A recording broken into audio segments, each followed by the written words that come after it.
Chapter 984. Ereshkigal's clear, bell-like voice resounded throughout the underworld.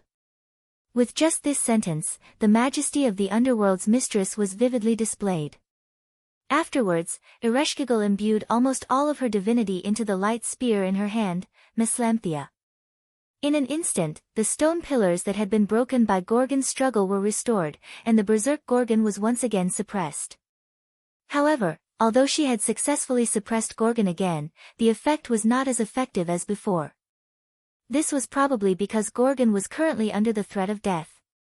A large mouth split open on Gorgon's head, and an inhuman cry like that of a berserker came out from it.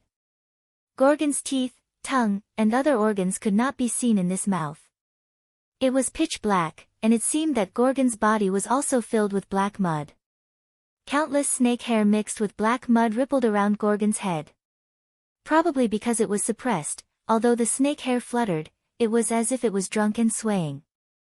Not only that, the black mud flowed out from the cracks in the stone pillars and began to gradually cover the surrounding space. It seemed that the method of mending the pen after the sheep was lost could not be compared to the previous method. Hey! Hyunryong. Hurry up and think of something.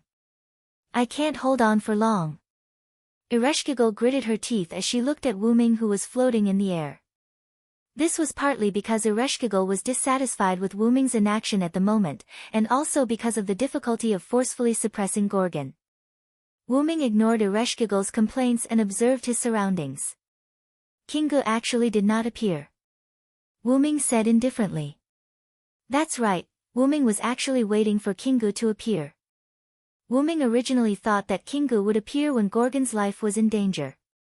After all, from all the previous signs, it was clear that Kingu's concern for Gorgon came from the bottom of his heart and was not fake. But strangely, when Gorgon's life was in danger, Kingu did not appear. After all, Wuming had chased Kingu into the underworld. Kingu must be here to help Gorgon. Why didn't he show himself? Wuming shook his head. Wuming did not have the luxury of time to think. Since Kingu was not going to show up, he would have to ask Gorgon to leave today. I am the strongest, and I hold victory in my hands. Be it human or demon, I am a person who can defeat all enemies, and I will defeat any enemy that stands in my way. Giants who possess unparalleled divine power, please help me. In an instant, Wuming's body exploded with extraordinary divine power. Golden light gathered on Wuming's right arm, forming a solid giant arm. Divinity? Ereshkigal was shocked. This was the underworld. Why wasn't the Hyunryong's divinity nullified? However, Wuming did not pay attention to Ereshkigal. Instead, he focused on Gorgon. Gorgon's rampage intensified as he sensed the threat of death. His huge body began to move violently as he once again let out that inhuman voice. It's over, Gorgon. Wuming used his huge golden right arm to hit Gorgon's heart.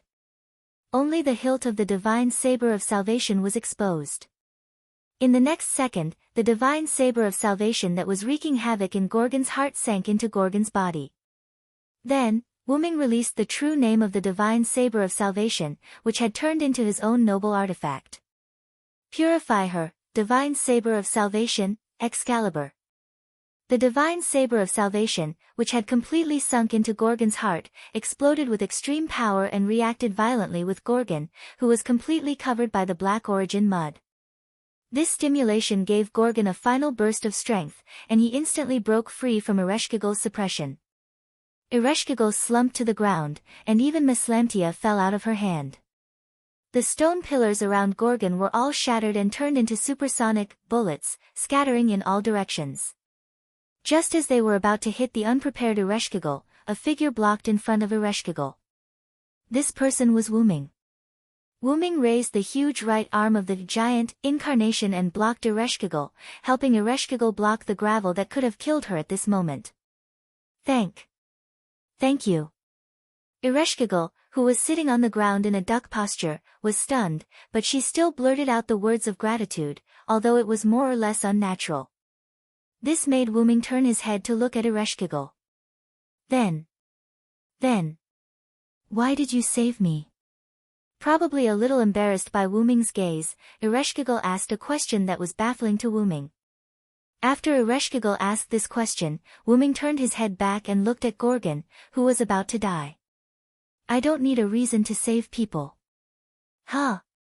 Ereshkigal was shocked by Wuming's words. What kind of answer was that? There was nothing wrong with that statement, but Ereshkigal did not think that this sentence was suitable for Wuming. Wuming immediately changed his words. I can't leave you in the lurch. You and I fought against Gorgon together, so we can be considered as half a comrade. Moreover, I am Ishtar's teacher. Even if we have only met twice, you are still Ishtar's sister, so you can be considered as half a student of mine. Wuming was implying that it was natural for teachers to protect their students. However, Ereshkigal thought that these reasons were a little far-fetched. Wuming naturally understood that these words were indeed far-fetched. In fact, Wuming's real reason was that he believed that there was a hidden reason why Ereshkigal became the enemy of mankind. Wuming didn't think that a person who would subconsciously say thank you to someone who helped him was a bad person. If such a person was a bad person, then those who really committed all kinds of crimes didn't even deserve to be called a bad person. Although Wuming had a real reason, Wuming would not say it out loud because it would be disrespectful to Ereshkigal. I think you were forced. I think you are a good person, so I chose to save you.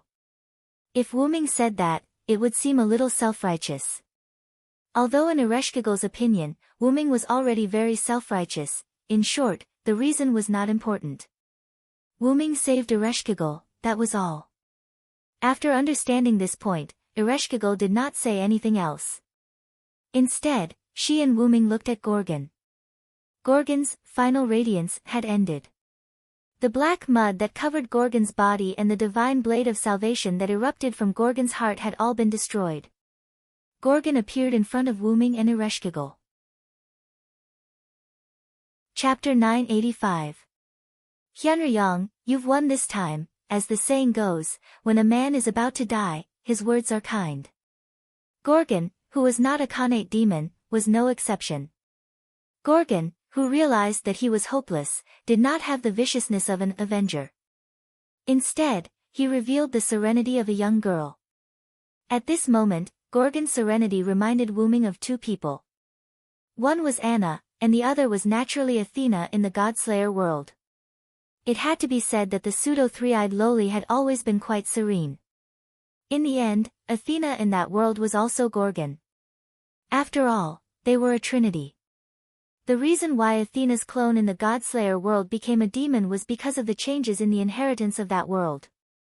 The gods in the Godslayer world were bound by the inheritance of humans. Originally, they were powerful existences that were not gods. In order to protect themselves, humans used myths to bind these powerful existences. Later, because the matriarchal clan changed into a patrilineal clan, the myths were modified, and the gods bound by the myths were also changed. The reason why Gorgon in the M-Moon world was born was because of humans. If it weren't for those guys who dreamed of being a hero every day and went on a crusade against the three sisters who were gods, Medusa wouldn't have gone berserk from the slaughter and devoured her two sisters, eventually becoming a hero killer, the monster Gorgon. However, if there was good, there would be evil. This evil corresponded to the good of humans. As long as the human race existed, this would never change. Now that he thought about it, there were many reasons why Anna appeared in this singularity. The most obvious one was that Anna's real name was related to Gorgon. Although Anna had never told anyone her real name, Wuming already knew about Anna's identity. After all, Wuming had seen Anna in Winter Wood. Wuming estimated that Gadatsi and the others should have guessed Anna's real name by now. It was just that everyone tacitly did not mention it. According to Wuming's understanding, Gadatsi and the others were the kind of people who would not pursue the matter as long as the other party did not voluntarily reveal their real names. The possibility of Anna revealing her real name was also not high. Because Gorgon was about to leave, in a sense, there was no need for Anna to reveal her real name. As for the other point that Wuming guessed, it was because of the Holy Grail that Wuming left behind in this singularity. I wonder if Kingu did anything to the Holy Grail. Wyrm muttered. Gorgon saw that Wyrm was obviously thinking about something else. Although she knew that Wyrm had neglected her, she was not angry at all. It was almost time for her to leave. A shattered wound appeared where Gorgon's heart was. The crack spread from Gorgon's heart to Gorgon's whole body. It seemed that Gorgon was about to leave. Gorgon, where did you get this black mud? The sound of Gorgon's body shattering attracted Wyrm's attention. He had a lot of questions. At the very least, he needed to let Gorgon do something before he left. However, Gorgon did not know why he smiled at this question. Ha, this is Tiamat's power. After Gorgon said this, he did not say anything else. The cracks on Gorgon's body grew bigger and bigger, as if they would shatter in the next second. Tiamat's power. Wyrm muttered silently. Gorgon's answer did not satisfy Wyrm. Wyrm mainly wanted to know if Gydia did anything to this singularity. The Mesopotamia singularity was a time point before Gydia's time. The formation of this singularity was also personally arranged by Gydia. This already showed how special this singularity was. At least, it was more special than the previous 6 singularities. However, starting from the 5th singularity, Gydia and Wyrm began to fight openly and covertly. Gydia created many holy grails and threw them into the 5th singularity in an attempt to use the various follower forces to cause trouble for Wyrm, Chaldea, and the others. In the end, Gydia happened to enter the 5th Mesopotamia as one of the forces. In the end, not only did Gydia not cause much trouble for Wyrm, Chaldea, and the others, but Wyrm also found Gydia's hiding place and fought him. Although Wyrm lost his body because of this, Gydia did not have it easy either. This was certain. However, because Wyrm's body fell into another world, and because the flow of time in each world was different, Wyrm was not in a hurry to find his body. At the very least, Gydia would take much longer to recover than Wyrm. Probably because Gydia knew how powerful Wyrm was, Gydia did not do anything to the 6th singularity. Gydia was also a smart person. If what happened at the 5th singularity was Gydia looking down on Wyrm, then after the 5th singularity ended and Wyrm came to fight with Gydia, Gydia no longer looked down on Wyrm. He knew that his little tricks could not affect Wyrm, so he simply did not care. The 6th singularity was like that. From Floro's words, Wyrm vaguely learned that Gydia did not know that multiple demon god pillars had come to the 6th singularity. It could be said that this was completely done by Floros and the other demon god pillars. However, Floros probably did not expect to kill Wyrm. Floros was not stupid. At most, he wanted to stall for time. However, who would have thought that Wyrm was serious about Floros' little trick this time? In the end, Floros was stripped from the concept of the 72 demon god pillars and was sealed into the Holy Grail by Wyrm. In addition, Wyrm and one of the strongest in the 6th singularity, Artoria, were old acquaintances. Moreover, he had the help of the crown assassin, the old man of the mountain, Hassan Sabah. Although the old man basically did not make a move, Wyrm, who realized the principle of take advantage of the situation, found his body in the box world. Moreover, because of the long time in the box world, Wyrm was about to reach adulthood. He was only one step away, which was a pleasant surprise. Wyrm did not believe that Gydia was his opponent now. After the matter of the 7th singularity was over and all singularities were repaired, Wyrm would settle the score with Gydia. In short, although Wyrm did not think that Gydia would do anything to the 7th singularity, the black soil that Gorgon had made Wyrm suspicious. But since Gorgon said that it was Tiamat's authority, then it might really be Tiamat's authority. Putting aside whether Gorgon knew about Gydia's matter, even if Gorgon knew, if Gorgon did not want to say, Wyrm would not force him. Just like how Wyrm knew that Gorgon did not know that Anna had descended as a servant, he would not tell Gorgon about Anna.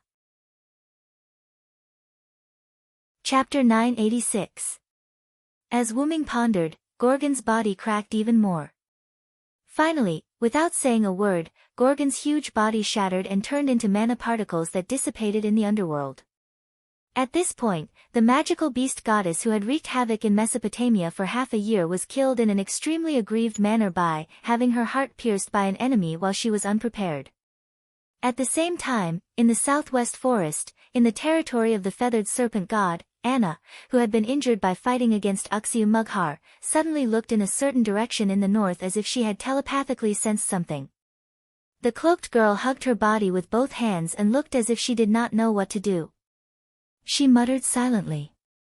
Gorgon, in the underworld, Wuming did not feel proud or guilty about killing Gorgon. After all, even if they were to fight face to face, he could still kill Gorgon. It would just be a little more troublesome. It could only be said that it was a matter of luck. Who would have thought that Gorgon would come to the underworld? Who would have thought that Ereshkigal would join forces with Wuming? Who would have thought that Wuming would take advantage of Ereshkigal's restraining of Gorgon to send the divine blade of salvation into Gorgon's heart? This was the so-called time and fate. With a wave of his hand, Wuming took the divine blade of salvation into his hand and raised it high. Light once again shone on the underworld, but this time the light was gentler than before. When Gorgon broke free, some of the black soil flowed into the underworld. Wuming was responsible for dealing with it. No, it should be said that only Wuming, who had mastered the power of the source, could completely eliminate the black soil.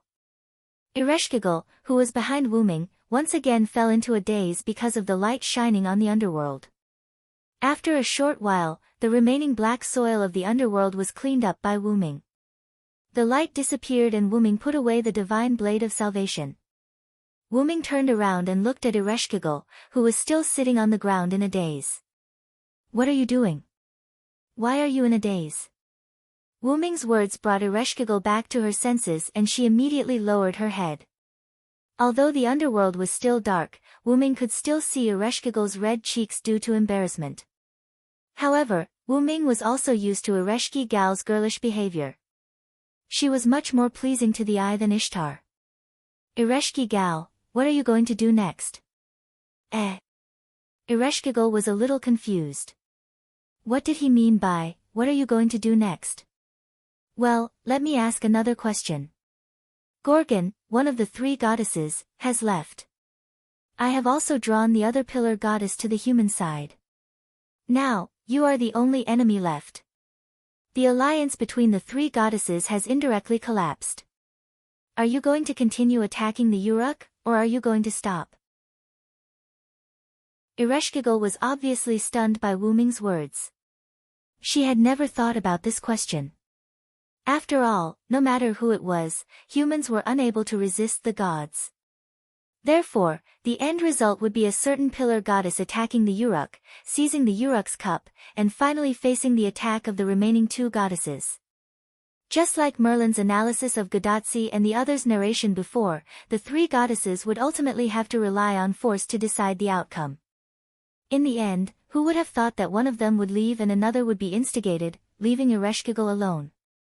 You want to create a kingdom of death, right? Why would you have such an idea? Since the underworld existed, the souls of those who died in the battle in the past 6 months would come to the underworld. Not only that, but the people of Khazar City had also inexplicably died overnight. This was undoubtedly Ereshkigal's doing. And from the number of souls in the spear cages that Wuming had seen when he entered the underworld twice, those people must have been imprisoned there. It was obvious that Ereshkigal wanted to create a kingdom of death. Even if Wuming's guess was not completely correct, it was probably not far from the truth. Ereshkigal did not speak. Instead, she remained silent and slowly lowered her head. Do you want to protect the humans? If the human body could not be protected, then at least the human soul could be preserved. Ereshkigal probably had this idea in mind when she joined the alliance of the three goddesses. Ereshkigal suddenly raised her head and looked at Wuming with astonishment, as if to say, "How did you know?" However, Wuming replied with a natural smile. At this point, if Wuming still could not figure it out, how stupid would he be? People say that the female ruler of the underworld, Ereshkigal, is the goddess of fear. I originally thought so too, but in the 2 times that I came into contact with you, I didn't find how terrifying you are. I think the reason why people think so is only because they are afraid of the death that you control.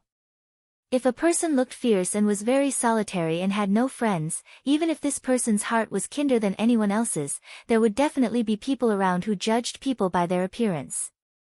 Then, this person would inevitably be regarded as a bad person because of his fierce appearance. In addition, this person was solitary and had no friends. After rumors spread, this person's identity as a bad person would be confirmed. Ereshkigal was probably the same. Because she was the female ruler of the underworld and controlled death, coupled with the fact that Ereshkigal could not leave the underworld and could not show her kind side to people, this caused people on the land to be more and more afraid of Ereshkigal. The name of the mother goddess of fear was passed down. It was precisely because people thought of her as the mother goddess of fear that Ereshkigal would dress up as the mother goddess of fear. Because her heart was not the character of the mother goddess of fear, she did not pretend to be the mother goddess of fear in time when she discovered Wyrm. Instead, she maintained her original character. Because of this, Ereshkigal panicked because she was afraid that the secret of her disguise as the mother goddess of fear would be discovered. How could a girl who would try her best to play such a role because of rumors and panicked and broke her disguise when her little secret was discovered be a bad person? And the most important point, a person who will subconsciously say thank you to others. I really don't think such a person is the so-called mother goddess of fear. Ereshkigal was much better than Ishtar in this way. Since Wyrm had said so much, no matter how stupid Ereshkigal was, she could understand that Wyrm had almost figured it out, even if he was just guessing. Then, Ereshkigal spoke. You're right. I don't want to destroy the Uruk like Gorgon. I only want to protect the souls of humans. Evil will also help humans in evil ways. This is my way. Chapter 987. Wyrm thought to himself, sure enough. Learning from Ereshkigal and guessing on your own were two completely different things. When Ereshkigal admitted it, Wyrm was also relieved. After all, this could prove that Ereshkigal and Quetzalcoatl were the same. They were both gods who cared about humans but used special methods to save them. So, back to my previous question, what are you going to do next? The only evil god in the three goddesses alliance who wanted to destroy humans had already left, and the other good god had long been instigated by Wyrm. In the three goddesses alliance, only Ereshkigal was left. It was natural that Wyrm would ask Ereshkigal what she was going to do next. However, Ereshkigal sighed. The forced suppression of Gorgon just now consumed almost all of my divinity, and my behavior just now could be considered to have caused harm to Gorgon. The covenant of the three goddesses alliance is not something I can defy. At this moment, I am only able to survive because of the relationship between the underworld and me. If it was not for the connection between the underworld and me that allowed me to survive, you might not be able to see me. I think you should be very clear about this point. After all, in Ereshkigal's view, it was inconceivable that Wyrm could not detect the changes in her now. Indeed, as Ereshkigal said, Wyrm had actually been aware of the changes in Ereshkigal's body at this moment. The divinity in Ereshkigal's body had almost completely disappeared, and Ereshkigal's spiritual base had also become extremely fragile, as if it would break with a touch. Ereshkigal immediately asked. Why don't you just kill me directly? Right now, I am extremely weak. After all, I am a member of the Three Goddesses Alliance, an enemy of mankind. What Ereshkigal meant was that once she was killed, there would be no follow-up troubles. There would be no need to ask what Ereshkigal was going to do next, and there would be no need to worry that Ereshkigal would continue to deal with the humans. After she was killed, the Three Goddesses Alliance would truly collapse, and the humans would be saved. This singularity would also be fine. It was simply a profitable business.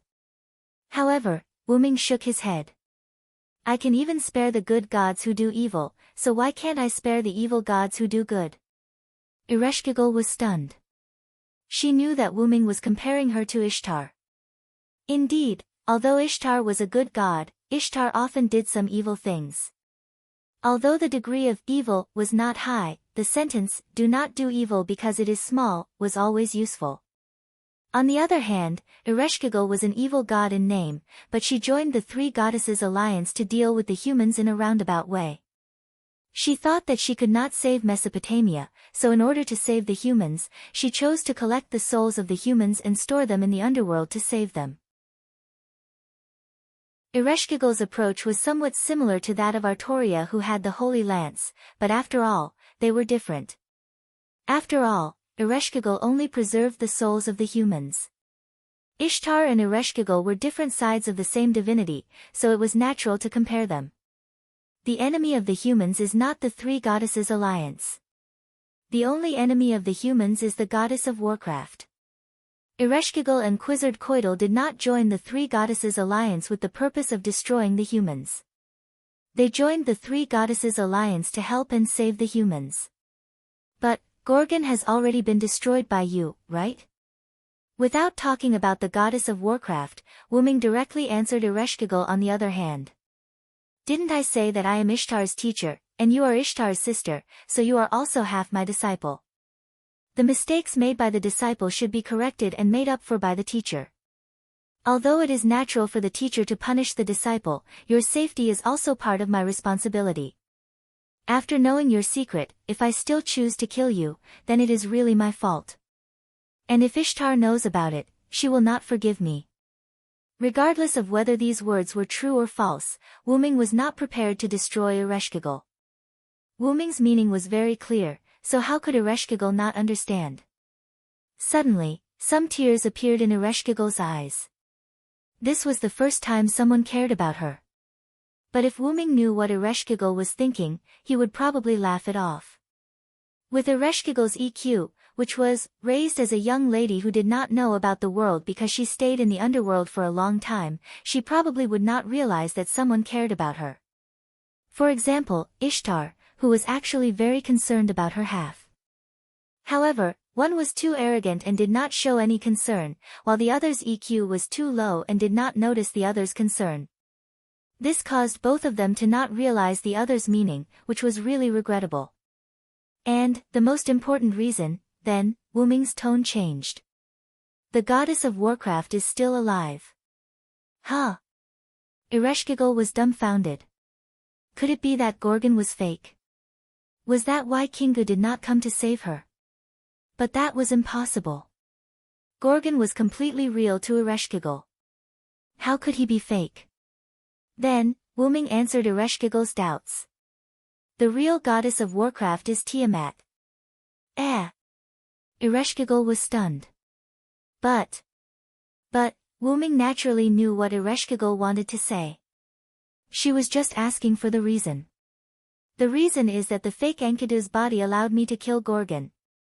Wyrm's eyes narrowed. Huh? What kind of reason was that? I've seen Gorgon and Kingu a few times before. I can feel that Kingu cares about Gorgon from the bottom of his heart. It's not fake. Ereshkigal expressed her opinion. Oh, you also call the fake Kingu? Ereshkigal understood what Wyrm meant. Of course, she knew that the fake Kingu was not the real goddess of warcraft. That's what he calls himself. Let's just call him that for now. Ereshkigal sighed helplessly, probably because she felt helpless about Wyrm's seriousness. Then let's call him Kingu. It didn't matter if he called the fake Enkidu or Kingu. After all, it was just a small matter. There was no need to harp on it. The key was the relationship between Kingu and Gorgon. As you said, Kingu's feelings for Gorgon are real. Then why did Kingu allow Gorgon to leave? Wyrm followed Kingu into the underworld, but Kingu was nowhere to be found. This was very strange. Ereshkigal was speechless. Indeed, Kingu's feelings for Gorgon were real. But if that was the case, why did Kingu abandon Gorgon? The only answer is that Kingu's feelings are not for Gorgon, but for the goddess of warcraft. Chapter 988. It was obviously wrong to say that Gorgon, who held part of Tiamat's authority, was not the goddess of magical beasts. However, it was also wrong to say that Gorgon was the goddess of magical beasts, because Gorgon did not have the authority to give birth to magical beasts. Gorgon had only borrowed Tiamat's authority. That was why Kingu often called himself the son of the goddess of magical beasts, and not Gorgon's son. Even if Gorgon is dead, the goddess of magical beasts is still alive. That's why Kingu abandoned Gorgon. The underworld extended in all directions, and there were many stone pillars and bridges. It was not difficult to circle around Wuming and return to the surface. Meanwhile, Wuming was chasing after Gorgon and Funbaba, and neglected Kingu. Ereshkigal was suppressing Gorgon at the time, so it was normal that she did not notice Kingu's location. Ereshkigal closed her eyes for a few seconds before opening them again. There is no sign of Kingu in the underworld, only a trace left behind by him. Ereshkigal was, after all, the ruler of the underworld, and it was not difficult for her to detect the creatures in the underworld. It's just as you said. Kingu abandoned Gorgon. Ereshkigal could not help but sigh. Although they were on different sides, Ereshkigal felt a little sad for Gorgon. No matter how many excuses he had, Kingu betrayed Gorgon. Betrayal was the only thing that made one's heart turn cold. This was a topic that no matter which dynasty, whether human or god, would sigh endlessly. Then, Ereshkigal realized a problem. Wait. If the goddess of magical beasts is not Gorgon, but Mother, where would Mother be hiding? The Mesopotamia looked very big, but it was only a small area. The surface of the Mesopotamia was divided according to the forces, and most of the underground was occupied by Ereshkigal's underworld and Zhuge Kongming's noble phantasm. Tiamat's body was extremely huge, and it was said that her body was that of the dragon god. There was no place for her to hide. There was another important point. Tiamat was once exiled by the gods into the void, and it was not a place where one could casually come and go. If Tiamat could come out of the void, she would not have come out at the end of the gods' era. Ereshkigal's words reminded Wuming of the Persian Gulf. The dream he had about Tiamat was that he was in an ocean full of black mud. At that time, Wuming fell asleep near the Persian Gulf, and the Persian Gulf was connected to the Indian Ocean. It was easy for it to accommodate Tiamat's legendary huge body. Therefore, Tiamat was most likely hiding in the Persian Gulf. At the very least, she was hiding in the virtual space of the Persian Gulf. However, Wuming agreed with the former. Tiamat will definitely come out of the void. There is no doubt about that. Tiamat's authority was not so easy to take. If Tiamat was still in the void, even with the help of the Holy Grail, Gorgon would not be able to bless himself with Tiamat's authority. Wuming guessed that it was probably because of the collapse of human reason, coupled with Gidea's tricks, such as borrowing the power of the Holy Grail, that Tiamat successfully escaped from the void. For some unknown reason, she was sleeping somewhere in this world. Kingu was either simply there to meet up with Tiamat, or he was there to awaken the sleeping Tiamat. Wuming believed that it was the former. The black mud only appeared on Gorgon's body, and it did not invade the land. This means that Tiamat definitely hasn't come to this land yet, or she is also sleeping. In this regard, Ereshkigal nodded in agreement.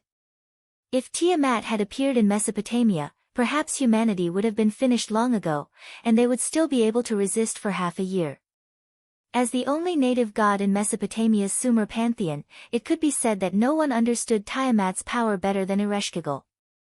Although she wasn't like Ishtar who could freely roam the world, Ereshkigal wasn't the kind of person who didn't care about worldly affairs.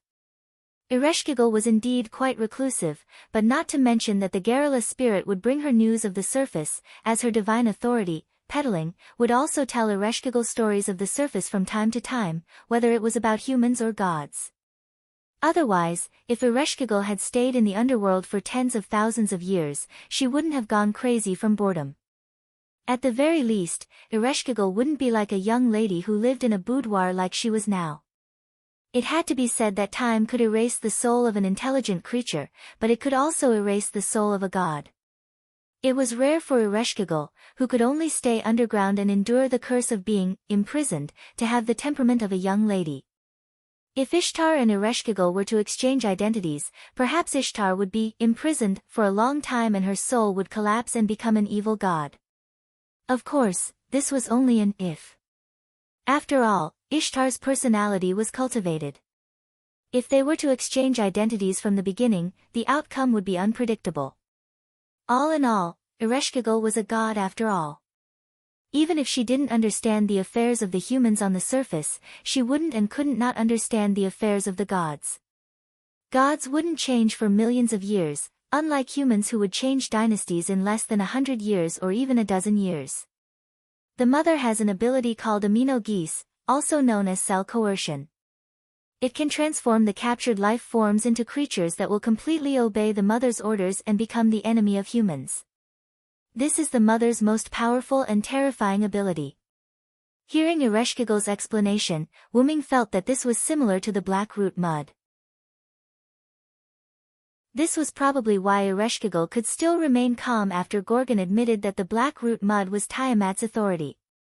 However, Ereshkigal didn't know that the black root mud in Gorgon's body was the black root mud. Wyrm wouldn't mistake it. What was strange was that Gorgon clearly possessed the black root mud, but Gorgon said that it was Tiamat's authority. After all, Ereshkigal was a cornerstone that had been in the underworld since birth. It wasn't surprising that the black root mud Gorgon mentioned was Tiamat's authority. It could only be said that either Gorgon was lying, or Tiamat possessed the black root mud. In other words, her own authority had fused with the black root mud, which had a very similar effect. This wasn't good news. Chapter 989. After all, Wyrm was not a native god of Sumer. Naturally, he did not know about Tiamat's crazy ability. But after Wyrm thought of his trump card, he was relieved. After all, there was no need to panic. Wyrm looked at Ereshkigal again. Move the underworld to a safe place. This way, Tiamat will not endanger you. As long as the underworld was moved to the north or below the mountains, as long as the underworld was not connected to the surface, Tiamat would not affect Ereshkigal underground. However, Wyrm's words made Ereshkigal unhappy. I am also on the side of humans. Don't think of me as the same as Ishtar. Hearing Ereshkigal's complaint, Wyrm could not help but smile. First of all, Ereshkigal did not understand Ishtar. Ishtar would not run away at such a critical moment for the survival of humans. Probably in Ereshkigal's mind, Ishtar was the greedy goddess who was addicted to treasures and overestimated herself. Second of all, Wyrm also felt gratified for Ereshkigal. Ereshkigal's words also represented that Ereshkigal had answered Wyrm's question. In short, it was good that Ereshkigal had the heart. Anyway, she could not do the specific thing. After all, you can't leave the underworld. There's no doubt about that. This was a hard point. Moreover, your spirit base is now so fragile that it can be broken with a light touch. Wyrm's meaning was clear. Ereshkigal could not even protect herself. How could she help others? Ereshkigal once again fell into a state of embarrassment and blushed. This was something that couldn't be helped. After all, Wyrm was right.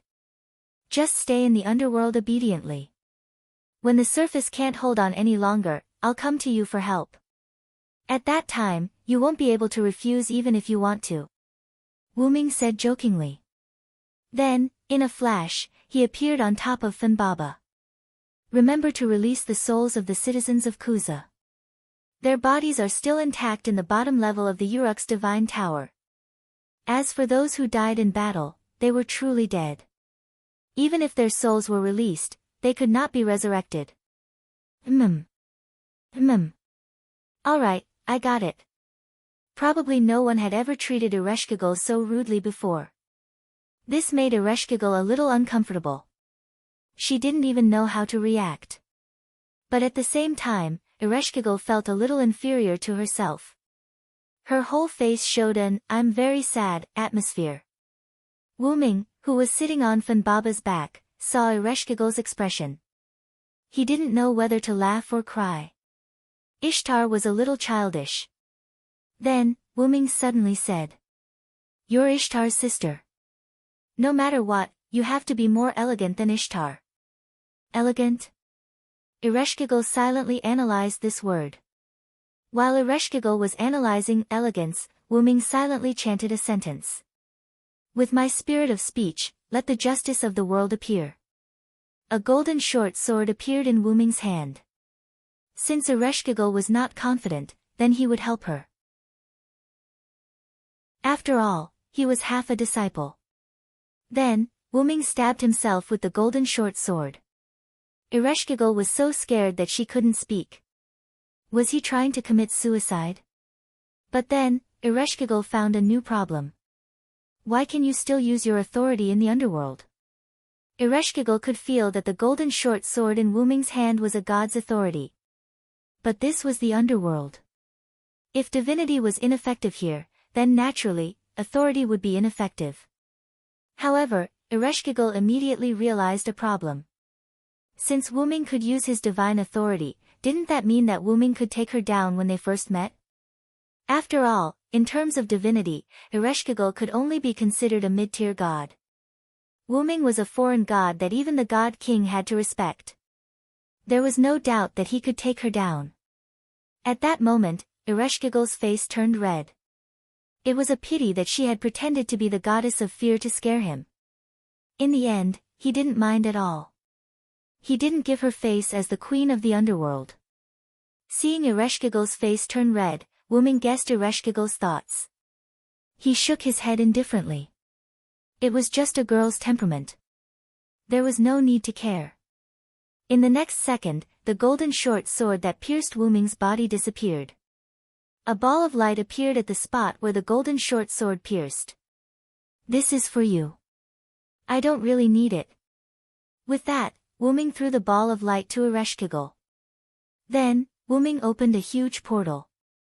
Funbaba understood and jumped in directly. Ereshkigal, who subconsciously caught the ball of light, hugged it with both hands. It could be said that Ereshkigal was still sitting on the ground at this moment. If Ereshkigal was standing, she would definitely stagger a few steps when she caught the ball of light. Ereshkigal looked up in Wyrm's direction. There was only a portal that had shrunk to the size of a fist left. Then, Ereshkigal looked down at the ball of light in her arms. With this look, Ereshkigal suddenly found something wrong. This is divinity. Ereshkigal immediately panicked. Wyrm had given his divinity as the Hyunryong to Ereshkigal. The golden short sword could cut the enemy's power. Naturally, it could also cut Wyrm's own. Wyrm had used the golden short sword to cut his own divinity. Just as Wyrm had said, Wyrm had no use for this thing. His own power did not come from the divinity that was added by the legend of the Hyunryong. Therefore, to Wyrm, this divinity did not matter to him. Ereshkigal's divinity had almost completely disappeared. The spirit base was only hanging on by a thread because of the underworld. It was obvious that Ereshkigal needed this more than Wyrm. Divinity can be given away. Ereshkigal was stunned. She had never heard of a god giving away their own divinity. Could it be that Wyrm's power had been weakened? Ereshkigal, who did not know what was going on, could not help but frown. She was not going to use it. She was going to find a chance to return it to Wyrm. It was fine if she could not help him, but how could she drag him down? However, in the next second, the divinity that belonged to the Hyunryong slid into Ereshkigal's body. Suddenly, Ereshkigal was surrounded by a golden light. Chapter 990. Huh? Ereshkigal was confused once again. However, there was something else that made Ereshkigal even more confused. Beside Ereshkigal, there was a black-haired little girl wearing a robe and holding a staff. The little girl looked at Ereshkigal, and Ereshkigal looked at the little girl. The two of them stared at each other. Brother Wyrm? The little girl looked at Ereshkigal with a tone of speculation, disbelief, and suspicion. Brother Wyrm? Ereshkigal repeated the little girl's words, and showed an even more surprised expression. Who is Brother Wyrm? On the surface of Mesopotamia, in a dense forest far away from the underworld. A huge black-purple ripple appeared here, and then a huge green creature walked out, and there was an extraordinary figure sitting on its back. The two of them were Funbaba and Wuming, who left through the portal. And this dense forest was Quizzard's territory. Pa! Wuming snapped his fingers, and closed the portal. Even the rules of the underworld could not restrict Wuming, so the underworld naturally could not restrict Wuming.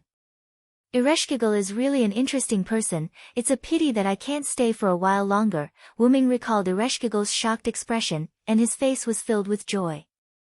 Woo-woo, Funbaba called out twice, and it seemed like it did not understand Wuming's words. Wuming laughed, and then shook his head. It was normal for Funbaba not to understand Wuming's joy, and Ereshkigal might not understand Wuming's meaning. But then, Wuming could not laugh anymore. This was because Wuming felt an unusually large magical power coming from the east. That's the Persian Gulf. In an instant, Wuming guessed the source of such a large magical power. It's Tiamat, right? Gorgon's possession of Tiamat's power was not a simple possession, but a sharing. Only a shared death could make Tiamat immediately wake up, or rather, wake up. This was probably Kingu's goal. Kingu wanted Tiamat to appear, and Wuming wanted to end this singularity as soon as possible. I have to hurry. Although Silent Wonder had never seen Tiamat before and did not know how powerful she was, Silent Wonder would not underestimate her. Before Wuming's trump card was ready, he had to make some preparations to deal with Tiamat. Wuming thought as he released his mental power. After determining his current location, he retracted his mental power. Wuming found himself in the northwest part of the forest. This was the place where Wuming and Merlin met up on their way to Eridu. This could not be helped. Funbaba was too large to appear in the city, and Wuming had only stayed in this forest other than Eric Metropolis and Ur. I wonder if the demonic beasts here have been eliminated. Wuming thought. Then, Wuming pointed in the direction of Eridu to Funbaba. Let's go, we'll head there.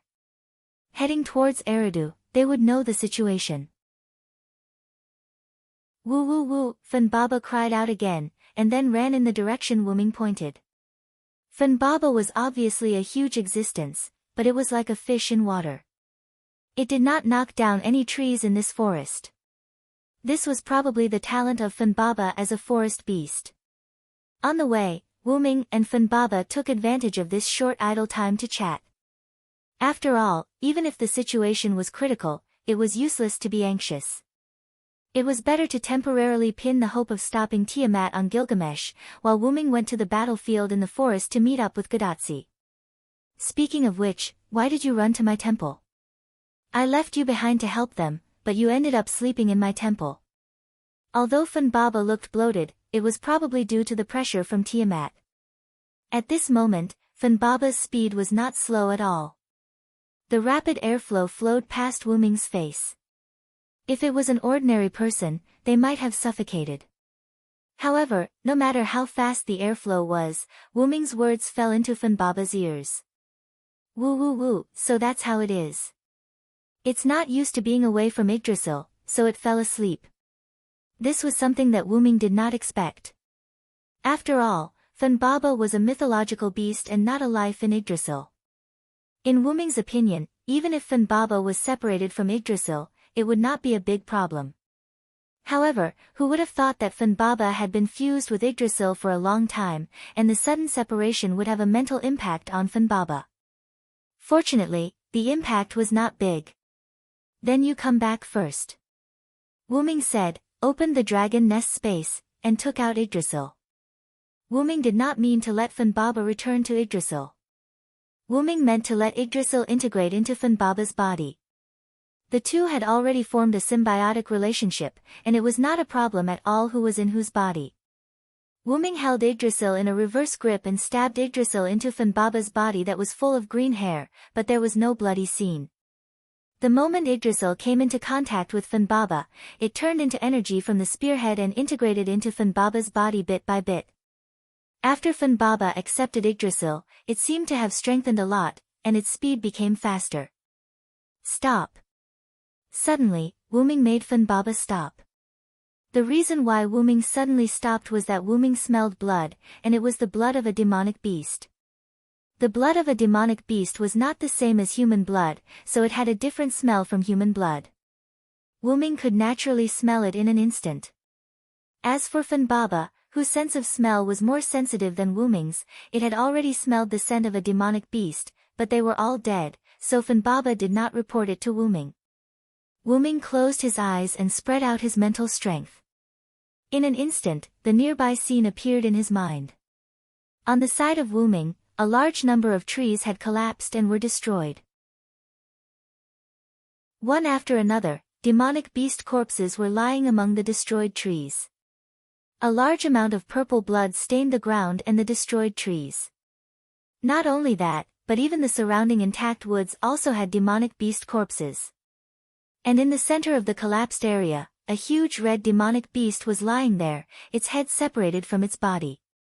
Most of the purple blood in this area was actually provided by this huge demonic beast. Demonic beast commander. Wuming frowned. The size of an ordinary demonic beast could not reach that level. Only a demonic beast commander could explain this. Judging from the death of the demonic beast commander, Gadatsi and the others must have won. Chapter 991. Gadatsi and the others had most likely returned to Eric Metropolis, but he didn't know how many casualties there were. However, Wuming couldn't go to Eric Metropolis right now. Wait for me here. Wuming exhorted and leaped into the air above the forest, heading towards the battlefield. Funbaba, who nodded to indicate understood, found a relatively large rock, climbed up, and rested. In the blink of an eye, Wuming arrived at the battlefield. Wuming frowned when he sensed the demonic beast commander through his mental power. It was because Wuming found a trace of abnormality in the wound of the demonic beast commander. It was because of this abnormality that Wuming didn't choose to go to Eric Metropolis directly. Wuming didn't care about the other demonic beasts and went straight to the corpse of the demonic beast commander. After inspecting the monster's corpse, Silent Cry found that there was a trace of death aura around the wound on its head. This aura was very similar to the aura of the underworld. Wuming, who had just left the underworld, wouldn't be mistaken. Immediately, Wuming made a judgment. This demonic beast commander was beheaded with a single slash. And to be able to behead it with a single slash and have a trace of death aura in the wound, only that guy could do it. The old man of the mountain, Hassan Sabah. Although there were many Hassans, the one Wuming was referring to was none other than the first Hassan, who was qualified to be an assassin. Wuming was the one who took a slash from that guy. It was normal for him to be able to easily recognize that the slash came from the first Hassan. No, it should be said that no matter who was slashed by the first Hassan, they would remember it. Since he's already here, I can finally relax. Although he was exaggerating the first Hassan was no ordinary person. In terms of assassination, Wuming did not dare to underestimate him. With the addition of Merlin, Gilgamesh, Zhuge Kong Ming, and Chaldea's Roman, these four think tanks, Wuming didn't have to worry as much. Let's go straight to Edu. Since Gadatsi and the rest were not here, Wuming did not need to continue using Funbaba. After Wuming finished speaking, he opened a teleportation gate and walked in. At the same time, a huge portal suddenly appeared under Funbaba, who was resting on a rock. Caught off guard, Funbaba fell into it. Woo woo woo. The portal suddenly closed, and Funbaba's frightened cry echoed in the forest. Near Eric Metropolis, in the Feathered Serpent Temple. Two portals, one big and one small, opened. Wuming walked out of the small portal, while Funbaba fell out of the horizontal portal. Dong! Funbaba fell to the ground with a loud bang. The citizens of Eric Metropolis thought it was an earthquake. Woo woo woo! Funbaba lay on the ground and cried out. Its head rubbed against Wuming as if it was in pain. However, others did not understand Funbaba, but Wuming did. Funbaba was not hurt at all. It was just frightened and acted spoiled to Wuming. Okay, I apologize. I'm sorry, Baba, Wuming didn't know whether to laugh or cry as he stroked Baba's head and apologized in a funny tone. However, it was really useful. Baba immediately stood up, giving people the feeling that it had completely recovered. Whoa! Isn't this Lord Hyunryong? At this time, the leopard man suddenly appeared from a haystack and looked at Wuming and Baba with a silly expression. Wuming was not surprised that the leopard man came to greet him. Baba's fall from the portal to the ground made a lot of noise. As a leopard man who has an intuition beyond that of a beast, it is impossible for him not to discover it. In addition, the leopard man is lively and active. It must be her who came to greet Wuming and Baba. Leopard man, is Tachika Fujimaru still here? Without talking nonsense with the leopard man, Wuming asked concisely. She has already left, she went east. The leopard man pointed to the east, and there was a trace of seriousness in his seemingly silly eyes. It seems that the leopard man's intuition also detected the danger. Where is Quizzard?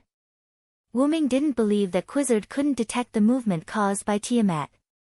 Quizzard Koil just left, she went to find Tachika Fujimaru. A familiar light voice came from the other side of Wuming. Wuming turned his head and saw that it was indeed Anna. But the difference is that Anna seems to have something on her hand this time. Her body is wrapped with something similar to a bandage.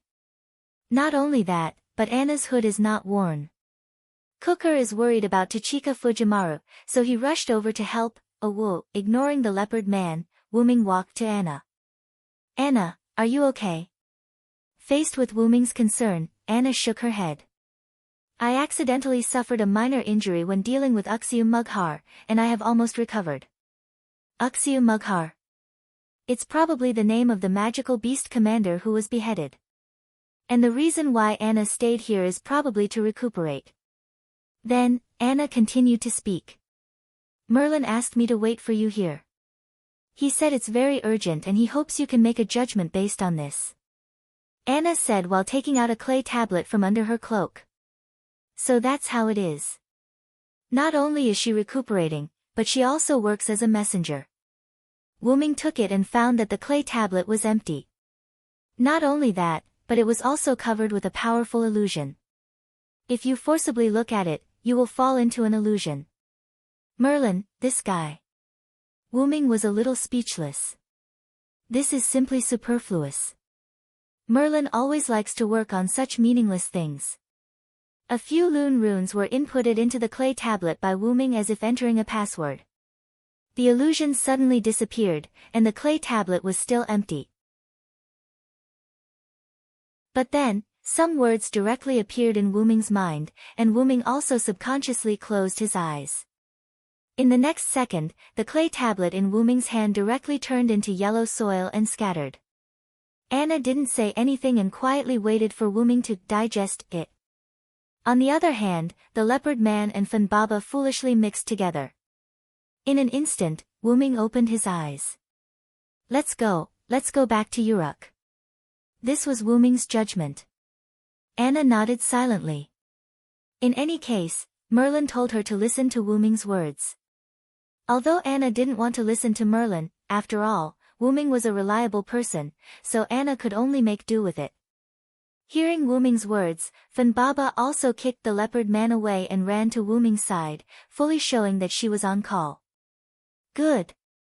Then I will also go to Uruk. The leopard man put his hands on his hips, showing an inexplicable sense of pride. Wuming looked at the leopard man with disdain, but Wuming still decided to bring the leopard man. In any case, she was still a goddess. Even if she wasn't as good as Quizzard and Ishtar, she would still play a role, right? However, at this moment, Wuming suddenly noticed that a large amount of magic that made Wuming feel disgusted was moving toward Eric Metropolis. Wuming had a bad feeling. Chapter 992. Quizzard's shrine wasn't in Eric Metropolis, but next to Eric Metropolis. Wuming decided to go to Eric Metropolis to take a look. After all, the magic power made Wuming feel uneasy. If Wuming, the leopard man, and Anna left just like that, the citizens of Eric Metropolis might be in danger. Wyrm turned to look at the leopard man, who had the sharpest senses. At this moment, the leopard man narrowed his eyes and looked in the direction of Eric Metropolis. It seemed that the leopard man had also noticed the disgusting magic power. Let's go to Eric Metropolis first. Eric Metropolis. The citizens of Eric Metropolis were living their lives day after day.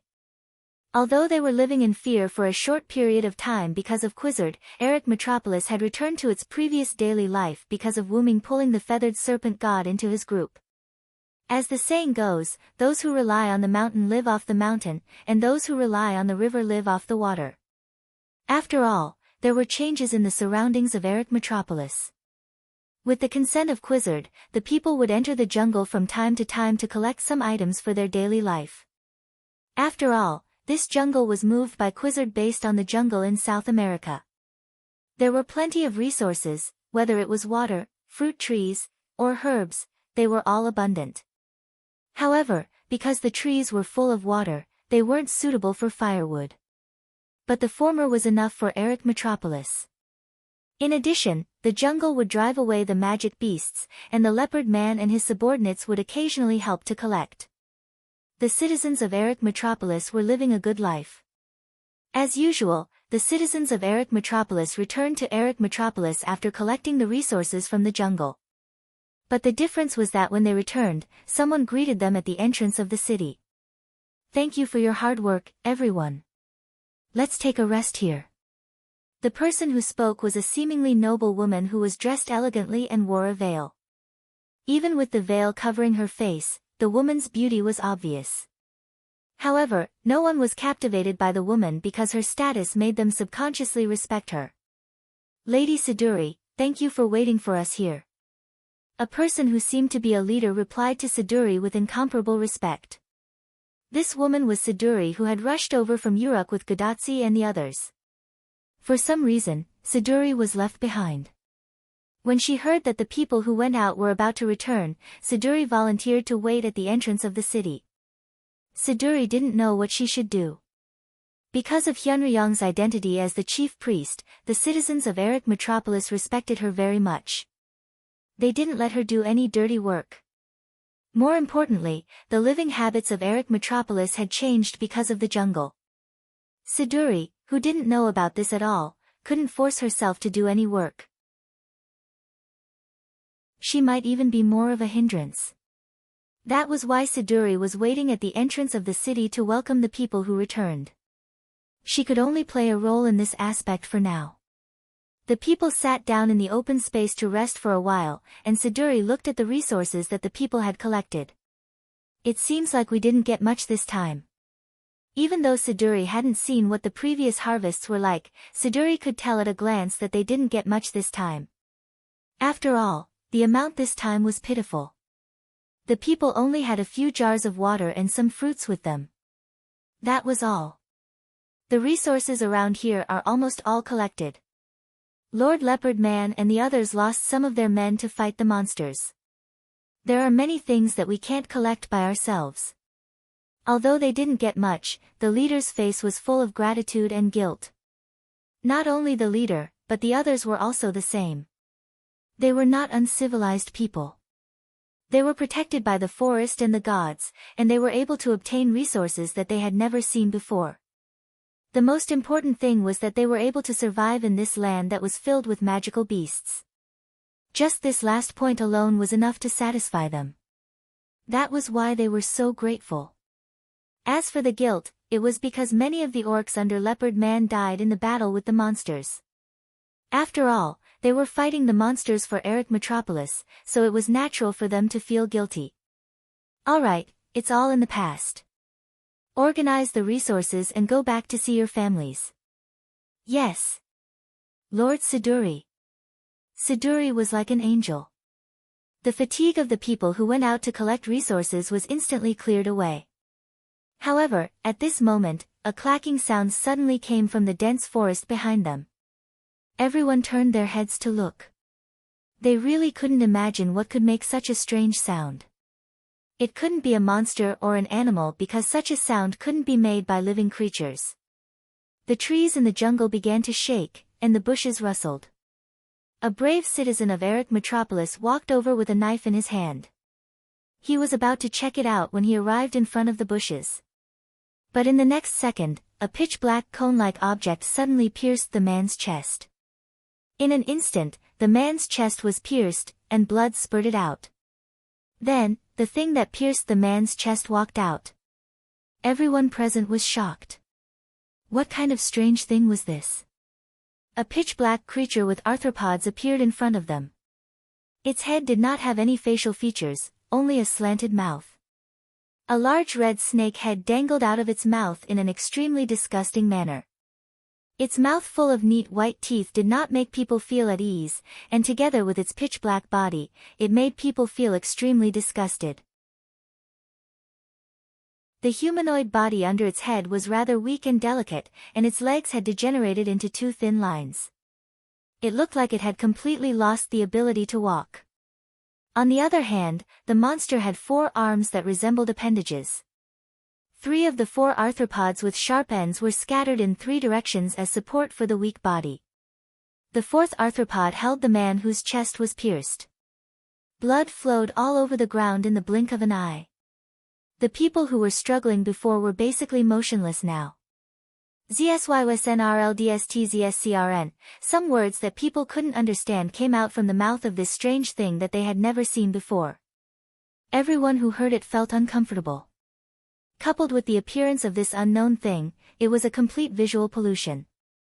There was no doubt that the demonic beasts were wreaking havoc on this land. Although the people of Aeladu were protected, it was precisely because of this that they had nowhere to vent their frustrations unless they went to the battlefield. Their nerves were now extremely sensitive and tense. And now, their tense nerves seemed to have been cut by this visual pollution. Many people felt despair, fear, and terror in their hearts. And in the next second, this fear intensified.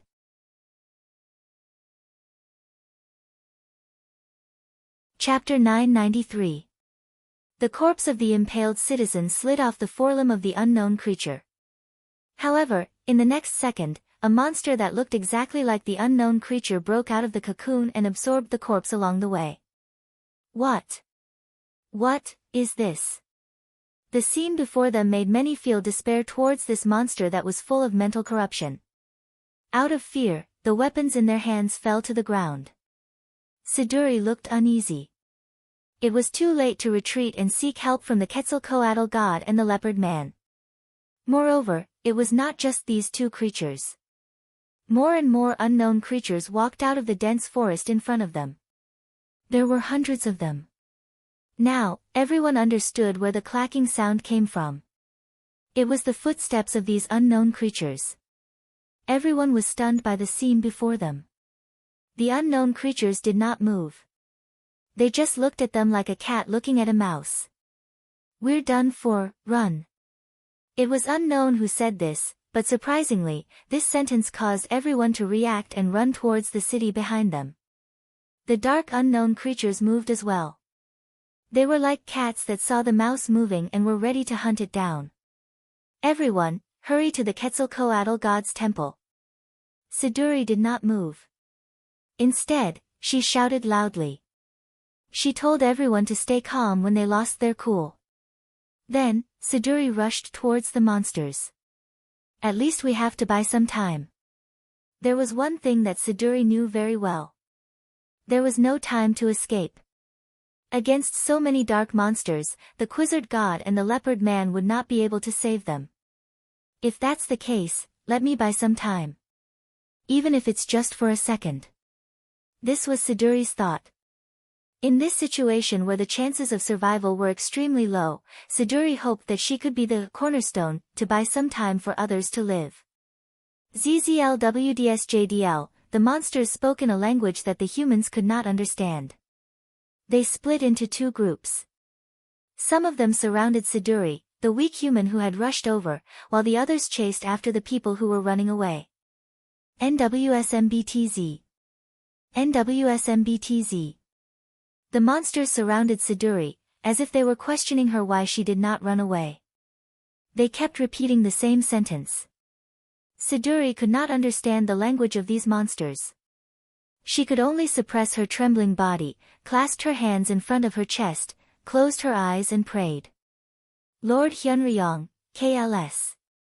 JTBCWMDTL. KLS. JTBCWMDTL. The monsters raised their sharp forelimbs, as if they were performing some kind of ritual, and collectively stabbed their forelimbs at Siduri. However, the pain did not reach Siduri's body. Instead, the sound of the weapon piercing into the flesh reached Siduri's ears. Puchi! Puchi! Puchi! Siduri boldly opened her eyes. The pitch-black monsters around her were all paralyzed on the ground. There were weapons pierced through their bodies. Purple blood flowed out from the bodies of these dead monsters. King Gilgamesh. This scene was very similar to Gilgamesh's style. After all, in Siduri's memory, only Gilgamesh, who had the gate of Babylon, could do this. Unfortunately, Gil did not come. A familiar voice entered Siduri's ears. Siduri could not help but raise her head, and then she saw Wuming attached to the air. Lord Hyunryong. Wuming waved his hand, and the weapons that killed the pitch-black monsters all flew into the illusory grids that appeared one after another behind Wuming, and the bodies of the dead monsters also turned into dust and dissipated. Siduri finally understood that those weapons were released from the grids behind Wuming. This was the same method as Gilgamesh. As expected of a master and disciple. Siduri thought so. That's right. Lord Hyunryong, there are still some monsters heading towards Eric Metropolis. Siduri immediately reacted and looked at Wuming pleadingly. Don't worry, Funbaba, Leopard Man, and Anna are all in the city. These things won't cause any trouble. Just Funbaba alone was able to annihilate these unknown monsters without any casualties. Their physical strength wasn't that high, and they had no idea what they were. Wuming jumped down from the air and grabbed a handful of dust that disappeared from the monsters in his hand. This is God's clay. Enkidu's body was made of God's clay, so there was no reason why Wuming could not recognize God's clay. God's clay. Siduri could not help but be shocked. Siduri naturally knew that Enkidu was made of God's clay. However, she really did not expect these murderous monsters to be of the same origin as Enkidu. Looks like this is Tiamat's doing. Wuming really could not think of anyone else who could create such monsters, other than Tiamat. Siduri, immediately go into the city and find Funbaba. Ask Funbaba to surround the entire Eric Metropolis with vines to prevent such monsters from appearing again. Also, help me tell Leopard Man and Anna to temporarily stay in Eric Metropolis as a precaution. Siduri was worthy of being Gilgamesh's assistant. After hearing Wuming's task, her trembling body immediately stopped. Yes, Lord Hyunryong, I will go tell them now. Siduri immediately ran towards the city, but just as she moved, Siduri stopped again. Lord Hyunryong, what are you going to do?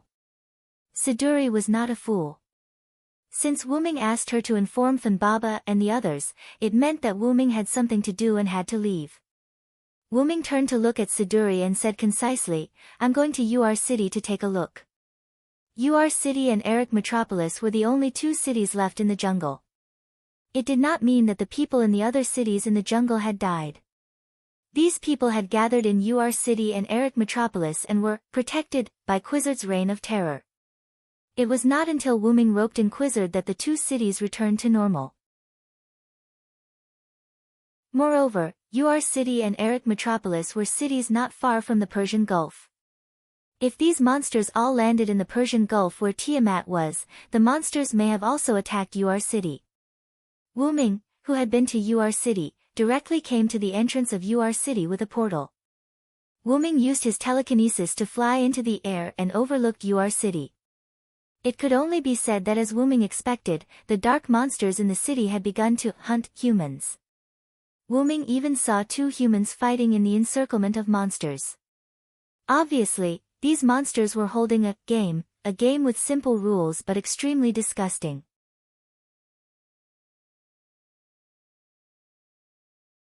Chapter 994. Letting two people duel and telling them that only one of them could survive. Otherwise, both of them would die. The former's promise and the latter's threat allowed both parties to duel without any qualms.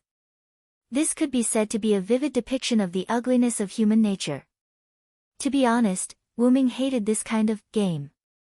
There were only two outcomes to this kind of game. Either the victor would survive, or there would be no survivors. Obviously, the game of these monsters was the latter. The victor would also be killed. The winner, who had already killed his opponent before Wyrm arrived, sat on the ground, paralyzed. After he recovered, he stood up and looked at the monsters around him with excitement. At this moment, he felt the joy of being able to live in his heart. However, the monsters around him surrounded him and raised their forelimbs, ready to kill the winner. Why? I won. I won. I listened to you and killed him. The victor let out a voice that fell from the peak of hope into the valley of despair. His face was crumbling. Obviously, these monsters let two people duel for the sake of pleasure. They would not let anyone go. It had to be said that this was very suitable for the monsters. Only monsters could have such twisted pleasure that it made people want to vomit. The meaningless killing instantly made Wyrm furious. With a furious expression, Wyrm waved his hand. Countless chains extended from Wyrm's sleeves. The sharp chains flew towards the monsters in Wyrm's sight. Poochie, poochie, poochie, poochie, poochie, poochie. In an instant, the sound of weapons piercing through flesh could be heard. All the monsters in silent cries' line of sight were pierced through by the heavenly lock, which was the weak point of most creatures. These monsters turned into ashes and dissipated. Sir. Hyunryong. Seeing that Wyrm had saved his life, the winner immediately knelt down and thanked Wyrm. Not only him, many people in Ur City who were about to be killed were also saved by Wyrm. They all knelt on the ground, praying and thanking Wyrm sincerely. However, Wyrm was not in a good mood at the moment. When he flew over the head of the winner, Wyrm used magic power to transmit a message to him. You will live the rest of your life in guilt and atonement until you die. These curse-like words lingered in the ears of the victor, causing him to tremble with fear. The winner suddenly raised his head, but Wyrm had already disappeared. Only the winner was left sitting in the same place with a look of horror and guilt. In the shadows of Ur City, Wyrm strolled over. Wyrm did not blame the winner for killing his opponent in order to survive. After all, any smart person would know that there was nothing he could do about it. But even though there was nothing he could do about it, Wyrm's curse-like words to the winner was the price he deserved. Also, Wyrm didn't come for a stroll in the shadows because he was annoyed. He came to kill the monsters that were hidden. As for how to find these monsters, it was not difficult for Wyrm to release his mental power to cover the entire Ur City. The monsters had a unique magic power that allowed Wyrm to find them easily. A few monsters that were lucky enough to escape Wyrm's sight and were not killed by the heaven lock charged out from the shadows, raising their two sharp forelimbs to stab at Wyrm.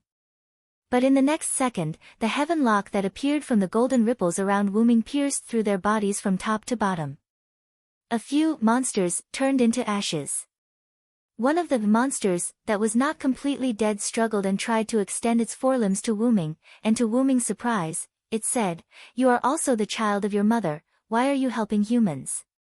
But in the next second, it turned into ashes and disappeared with the wind.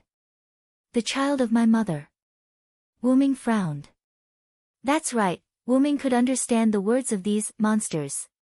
He could understand the words that sounded like the whispers of the ancient gods. That was why Wyrm was surprised. And the words of the monster just now reminded Wyrm of the first magical beast commander he met, Ulidim. At that time, he also said that Wyrm was the child of Tiamat. However, Wyrm was sure that he had nothing to do with Tiamat. It's probably because the later generations fabricated that Hyunryong and Tiamat are related. Wuming recalled what Roman had said when he introduced Hyunryong to Godatsi. And Wuming had seen gods bound by myths before. The gods of the God Slayer world were the best example. It was probably because the mysterious Hyunryong was believed by the later generations to be the son of Tiamat that Wuming's identity as Hyunryong was believed to be Tiamat's son by the magical beasts. Boring. Wuming could only give this sentence. Who would want to be brothers with magical beasts? Moreover, these monsters might also be Tiamat's children. Coupled with the game of the monsters just now, Wuming felt disgusted at the thought of being brothers with these monsters. Wuming used his open mental power to explore Ur City. After confirming that all these monsters were killed, Wuming withdrew his mental power and used the connection between Wuming and Yggdrasil to inform Funbaba to come to Ur City after building the protective shield of Eric Metropolis. Then, Wuming opened the portal and walked directly in. At the gate of the Hyunryong shrine outside Uruk, black-purple ripples appeared, and Wuming walked out. I haven't been here for a long time. Looking at the gate of the shrine, Wuming sighed. But now was not the time to sigh. Wuming suddenly released his mental power and instantly enveloped the whole place. Just as Wuming expected, there were indeed sporadic monsters appearing in Uruk. Not only that, but there were also a few ugly magical beasts with wings that Wuming had never seen before. They were probably the winged mermaid Kururu. Although the number of Kururu and monsters was small, without a servant, they were no match for these two creatures that they had never seen before. And the monsters also had the ability to turn the people they killed into monsters. If they were given enough time, perhaps the whole Uruk would fall. I don't know how Baby and Godatsi are doing. There were still a lot of magical beasts on Baby's side. Leonidas and the others couldn't spare any time. Since Godatsi and the others weren't in the city, there was no doubt that they must have met up with Ishtar near the Persian Gulf. I have to hurry up. As for what time to hurry up, naturally, it was the time to release the backup.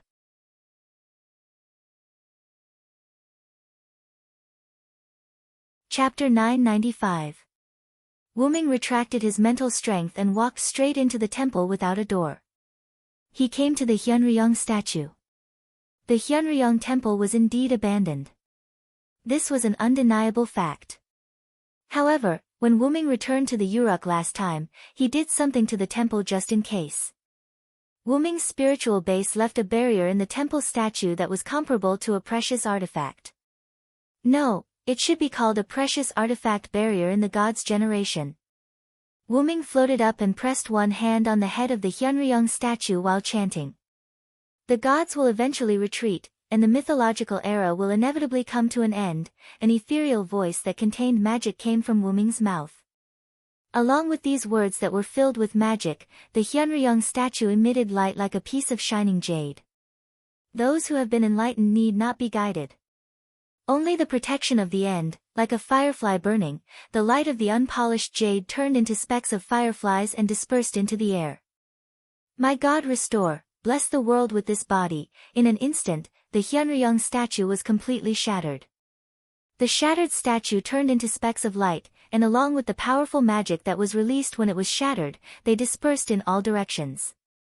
They passed through the temple's walls and floated into the air.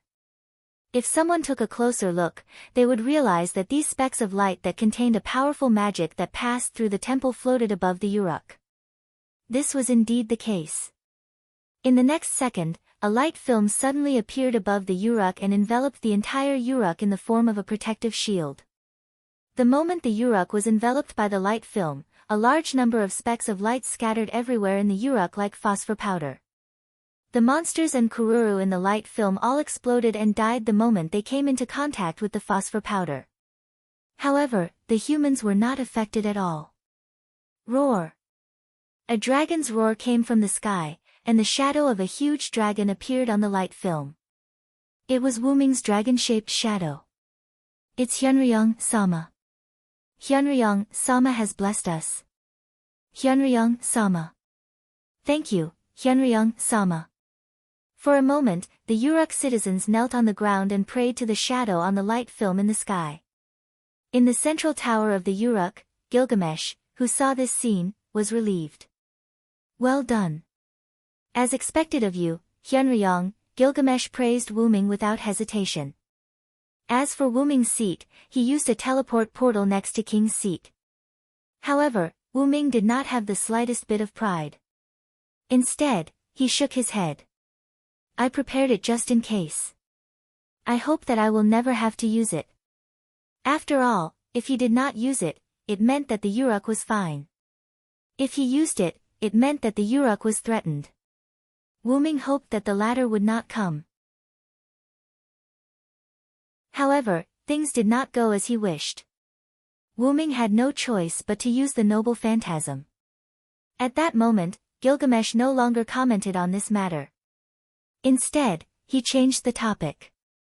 What do you think about the awakened Tiamat? He put aside the clay tablet in his hand. There was no need to deal with government affairs now. Then, Gilgamesh pointed to the seat on the left and motioned for Wuming to sit down. I have a trump card to deal with Tiamat, but I still need some time. Wuming sat down and said. The northern wall is still under attack from the demonic beasts. General Leonidas and the military counselor can't get away for a while. Otherwise, it would be best to let the military counselor stall for time. Zhuge Kongming was famous for his defense. It would be foolproof to let him make a plan to stall for time. However, Chaldea is also a good candidate. You can discuss with them. This king can only be used to command the soldiers to repair Nabistin's tooth. Gilgamesh, who had sealed most of his noble phantasms when he became the sage king, did not have much combat power. The strength of the old Gilgamesh and the young Gilgamesh were worlds apart. However, in terms of non-combat, Gilgamesh did a good job. For example, he created Nabistin's tooth. Because of Zhuge Kongming, the incomplete Nabistin's tooth was successfully developed 3 months ago. It was installed in the southwest of Uruk as a defensive device. However, what was interesting was that Nabistin's tooth was basically useless. The monsters rode on the winged Kururu and easily crossed Nabistin's tooth. Although Ishtar and Gadatsi were there to stop them, some of them still arrived in Uruk alone. If Wuming did not use the one-time noble phantasm sealed in the Hyunryong statue to protect the Uruk, Gilgamesh would have to deal with those demonic beasts himself. Speaking of which, what are those monsters? Their bodies are made of God's clay. Gilgamesh's pupils shrank when he heard Wuming's words. Obviously, Gilgamesh had no idea what they were. Roman from Chaldea should know what they are, but the people from Chaldea and Ishtar are fighting the monsters and the Kururu in the southwest Persian Gulf. Even Merlin is there. However, this king doesn't have the means to contact them, so he can't contact them at the moment. Gilgamesh had another layer of meaning. He did not know much about the current situation, so he could not say much. However, Tiamat's awakening is beyond this king's expectation. Gilgamesh used his clairvoyance to see the future, but Gilgamesh saw those things in his dreams. After he sealed those things on the destiny tablet, Gilgamesh forgot what he saw. This was normal for humans. When a person woke up, he could only remember the dream for a short time. Once he was completely awake, the dream would be forgotten. The most reliable way was to record it on the spot. However, since he recorded it on the destiny tablet when he was half awake, it was reasonable for Gilgamesh to forget where the tablet was. Due to the tense situation, the tablet was not found at all. However, it did not matter if it was not found. After all, the enemy now was Tiamat. The Holy Grail is not with Gorgon either. It is most likely with Kingu or Tiamat. Wuming did not see any trace of the Holy Grail when he killed Gorgon. In addition, Kingu easily abandoned Gorgon. It was obvious that the Holy Grail was not with Gorgon. Kingu. Ha, you mean the imposter who is using Enkidu's body? That is a logical name. The reason Gilgamesh laughed was simple. Gilgamesh obviously did not think that the person was Tiamat's son, Kingu.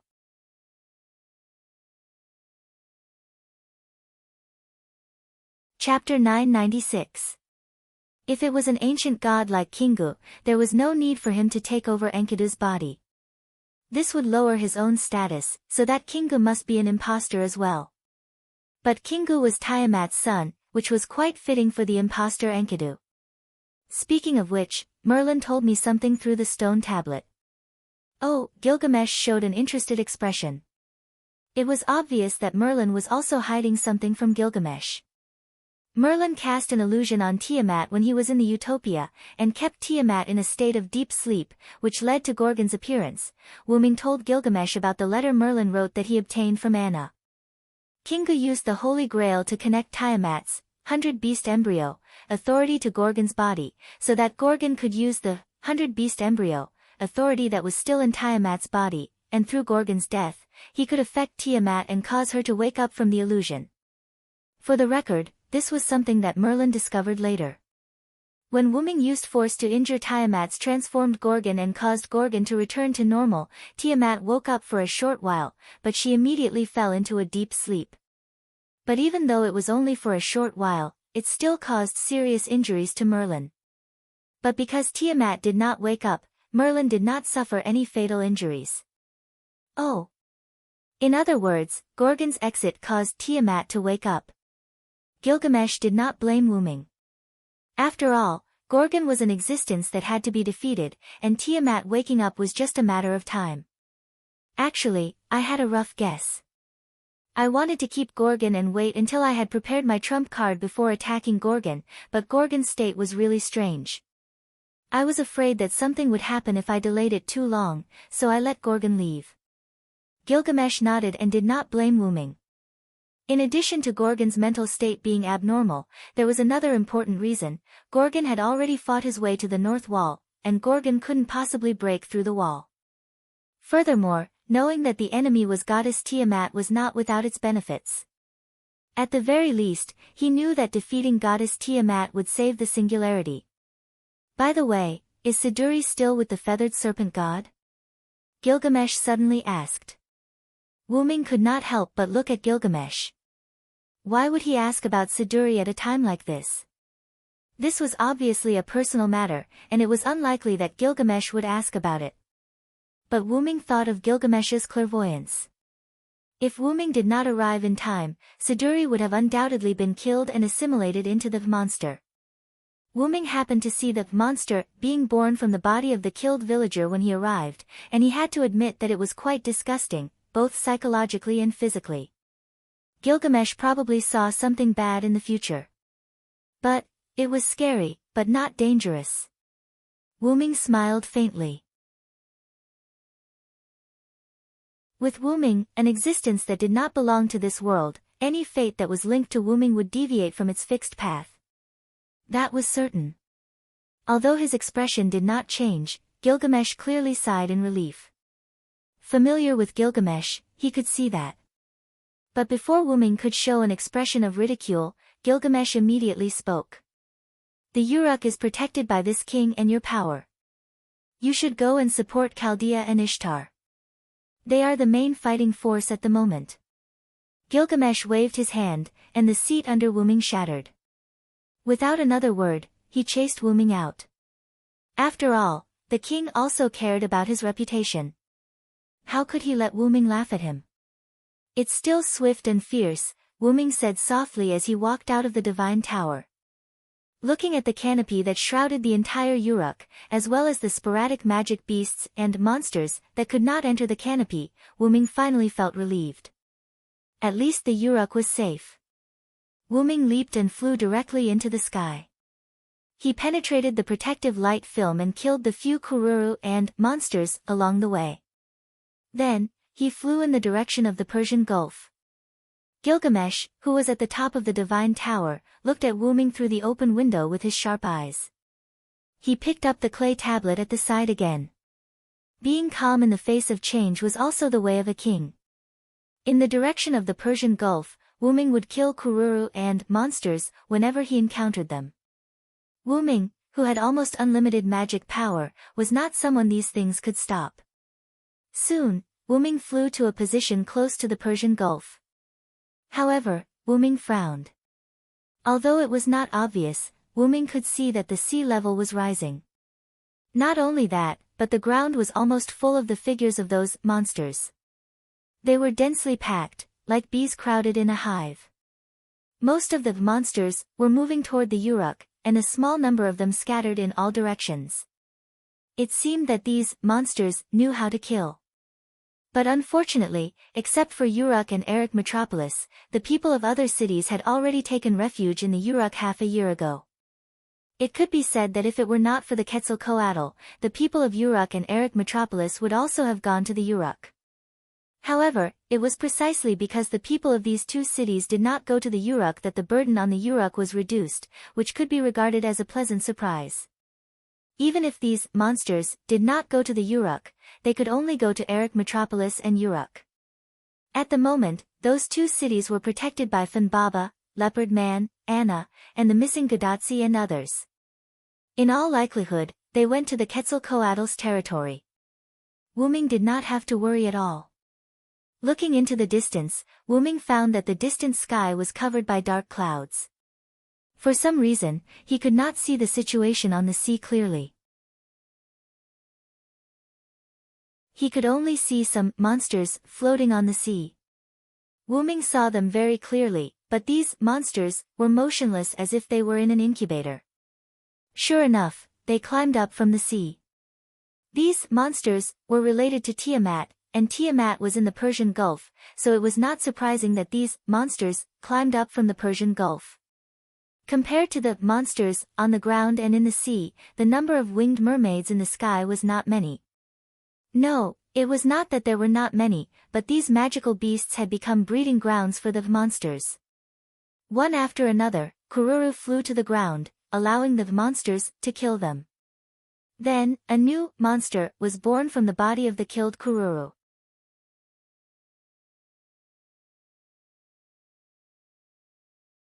Chapter 997.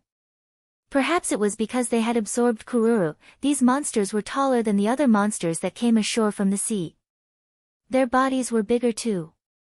Their originally shriveled and weak bodies had become slightly bulkier. They looked a little stronger.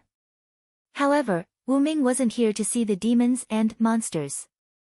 No matter how powerful these monsters were, as long as the final enemy, Tiamat, was defeated, these things would naturally fall apart without a fight. Wyrm was there to discuss with Gadatsi and the others. Let's go to Erech Metropolis and Ur City. In fact, Wyrm could sense Ishtar's general location through the contract between him and Ishtar. That location was in the direction of the dense forest. Moreover, Wyrm did not see Gadatsi all the way from Uruk. The probability of her being killed by these monsters was too low. It could be said that it was almost zero. Putting Matthew aside, Quizzard and Ishtar, the two Venus goddesses, were also there. Moreover, the first Hassan might be hiding in the dark to follow Gadatsi and the others. In short, Gadatsi would definitely be fine. In this way, Wyrm would think that Gadatsi and the others had gone to the dense forest. After killing all the Kururu that surrounded them, Wyrm did not intend to kill the monsters on the ground. In the entire Mesopotamia, other than the guards at the north wall, there were only humans in the dense forest of Uruk and the Quetzalcoatl. Wyrm did not encounter Gadatsi and the others along the way, which meant that they had gone to the dense forest. The Uruk had Wyrm's one-time use relic as insurance. The north wall was too far away from here. Gadatsi and the others were in the dense forest. All three places with humans were safe. Wyrm did not need to kill these monsters that would continue to be produced. It was still the same statement, after defeating the goddess Tiamat, all problems would be solved. Ur City and Erech Metropolis were not far from the Persian Gulf. Not only Wyrm, but the monsters also soon arrived at these two places. Outside Ur City, Funbaba did not have time to build a vine barrier as the monsters came one after another not long after Funbaba arrived. Hence, Ur City was still the same as before, with only the dense forest around it as a natural defense. However, the dense forest was a natural hiding place for these monsters. It could be said that the dense forest did not help. However, it was fortunate that Finbabar was not fighting alone. A figure was flying in the sky. Several flashes of light flashed from the huge bow-shaped weapon of the figure from time to time. Countless monsters were blown away, and the energy generated from the explosions was enough to shatter these monsters. On the ground, a figure was wreaking havoc among the monsters. The explosions did not affect or damage this figure at all. Instead, every monster that came into contact with this figure would be split in half. This was the effect of the strangle skill.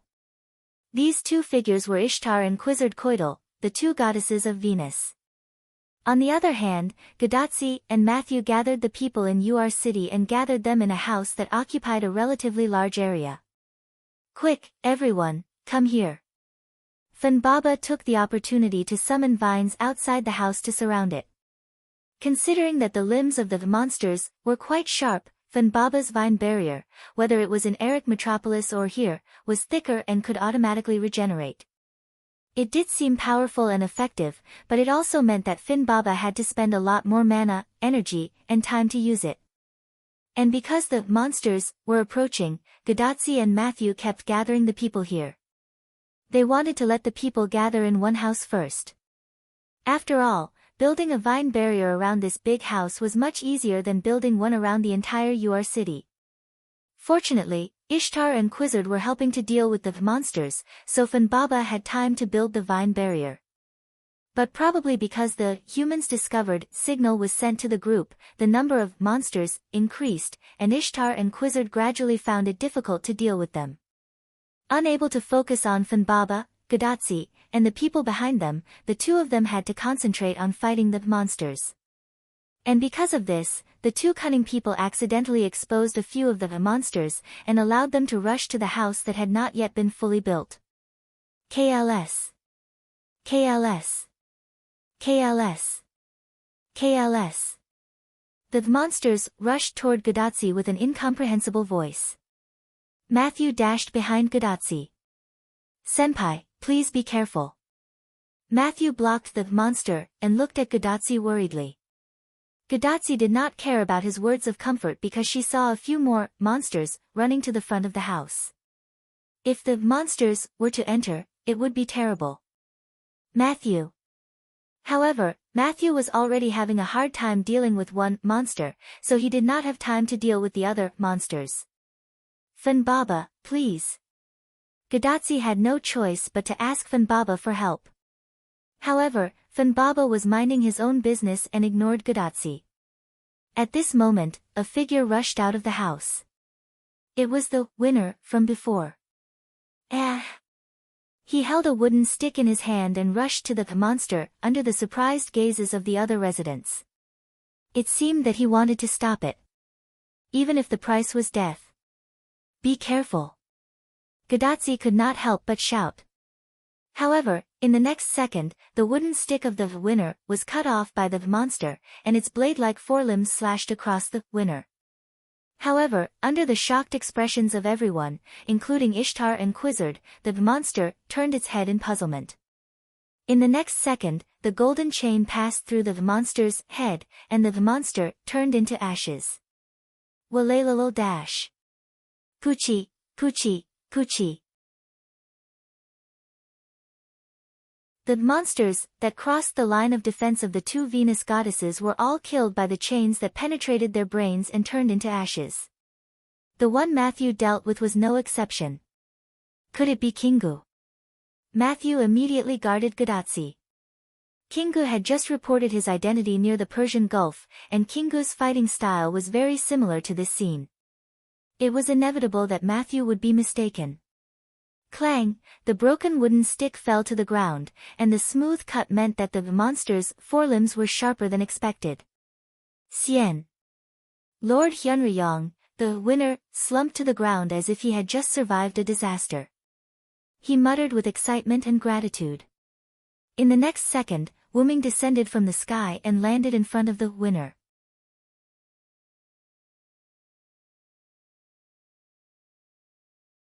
Chapter 998. That's right, the attack just now wasn't Kingu, but Wuming's.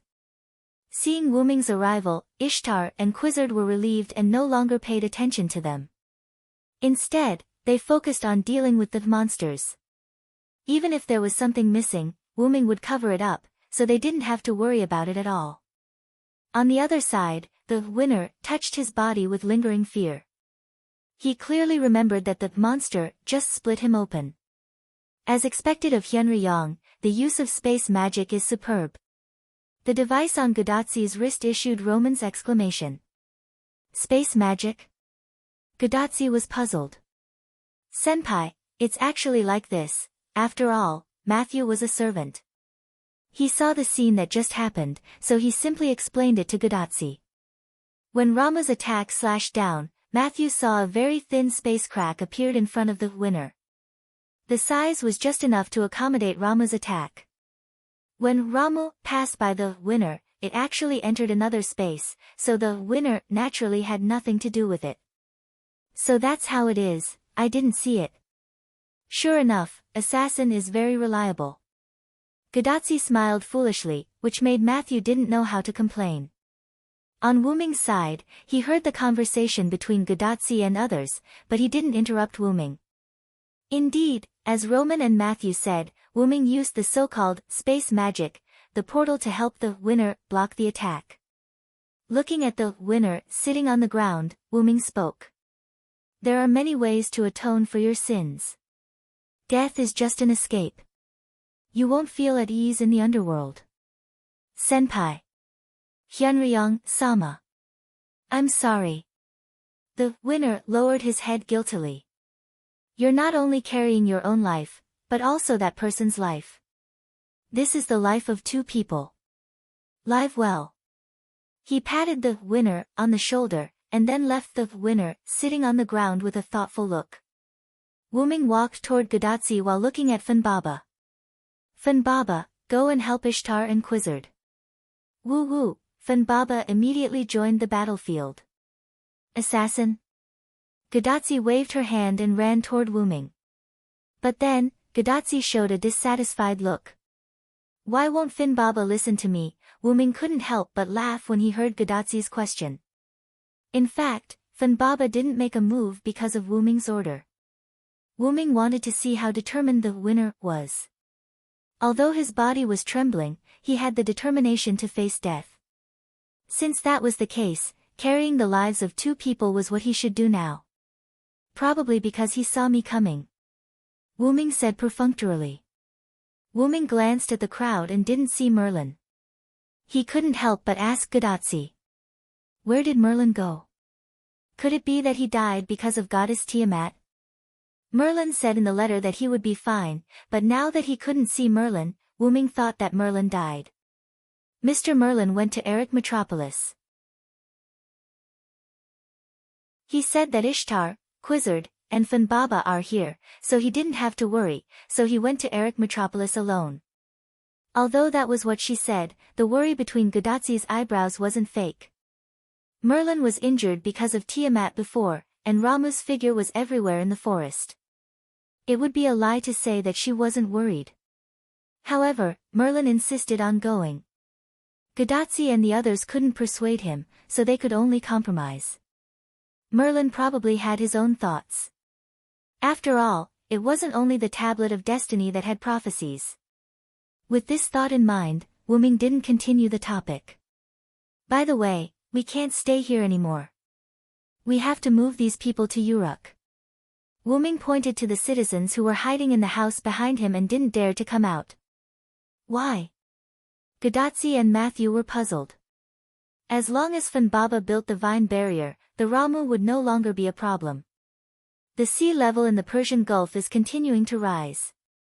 I'm afraid this place will be submerged. If the citizens continue to stay here, it will undoubtedly be a dead end. Immediately afterward, Wyrm looked at the Ramu group that was slaughtered by Funbaba, Ishtar, and Quizzard. Although it was a massacre, the Ramu group was still more difficult to deal with than the demonic beasts. These Ramu are not weak, and they can evolve. The vine barrier can only work for a short period of time. It can't work forever. These monsters were all made of God's clay. It couldn't be that simple. Hyunryong is right. I have already detected that the sea level in the Persian Gulf is rising. I'm afraid it won't be long before the entire southwest region is submerged. We have to move these people. Gadazi and Matthew nodded. Since Wyrm and Roman said so, they believed it.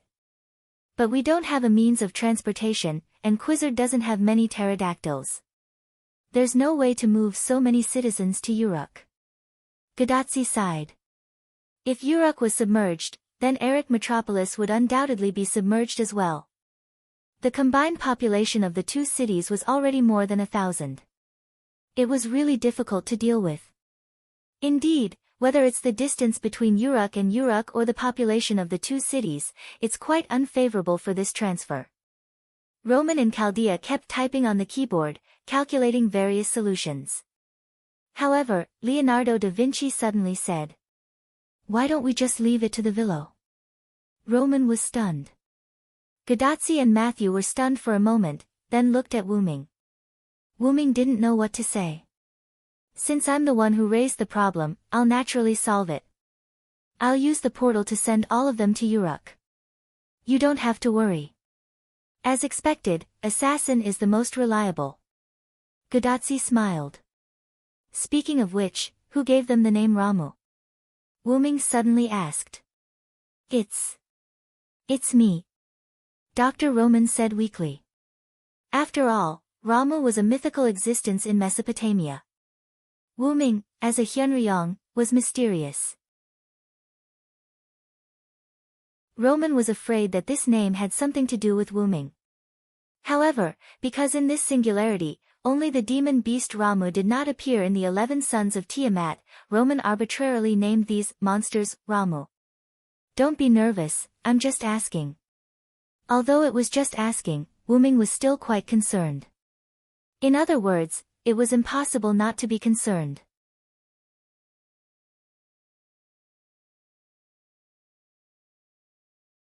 Chapter 999. Back then, Wyrm was called Ramu by Wyrm. No matter how stupid he was, he should know that Hyunryong's identity had most likely become one of the 11 sons of Tiamat, which meant that Wyrm was also considered Ramu, and these monsters were also called Ramu. It had to be said that having the same name as those monsters made Wyrm feel quite disgusted. However, this was just a code name. After all, Wyrm was not Ramu. It was just a myth that was tampered with by later generations.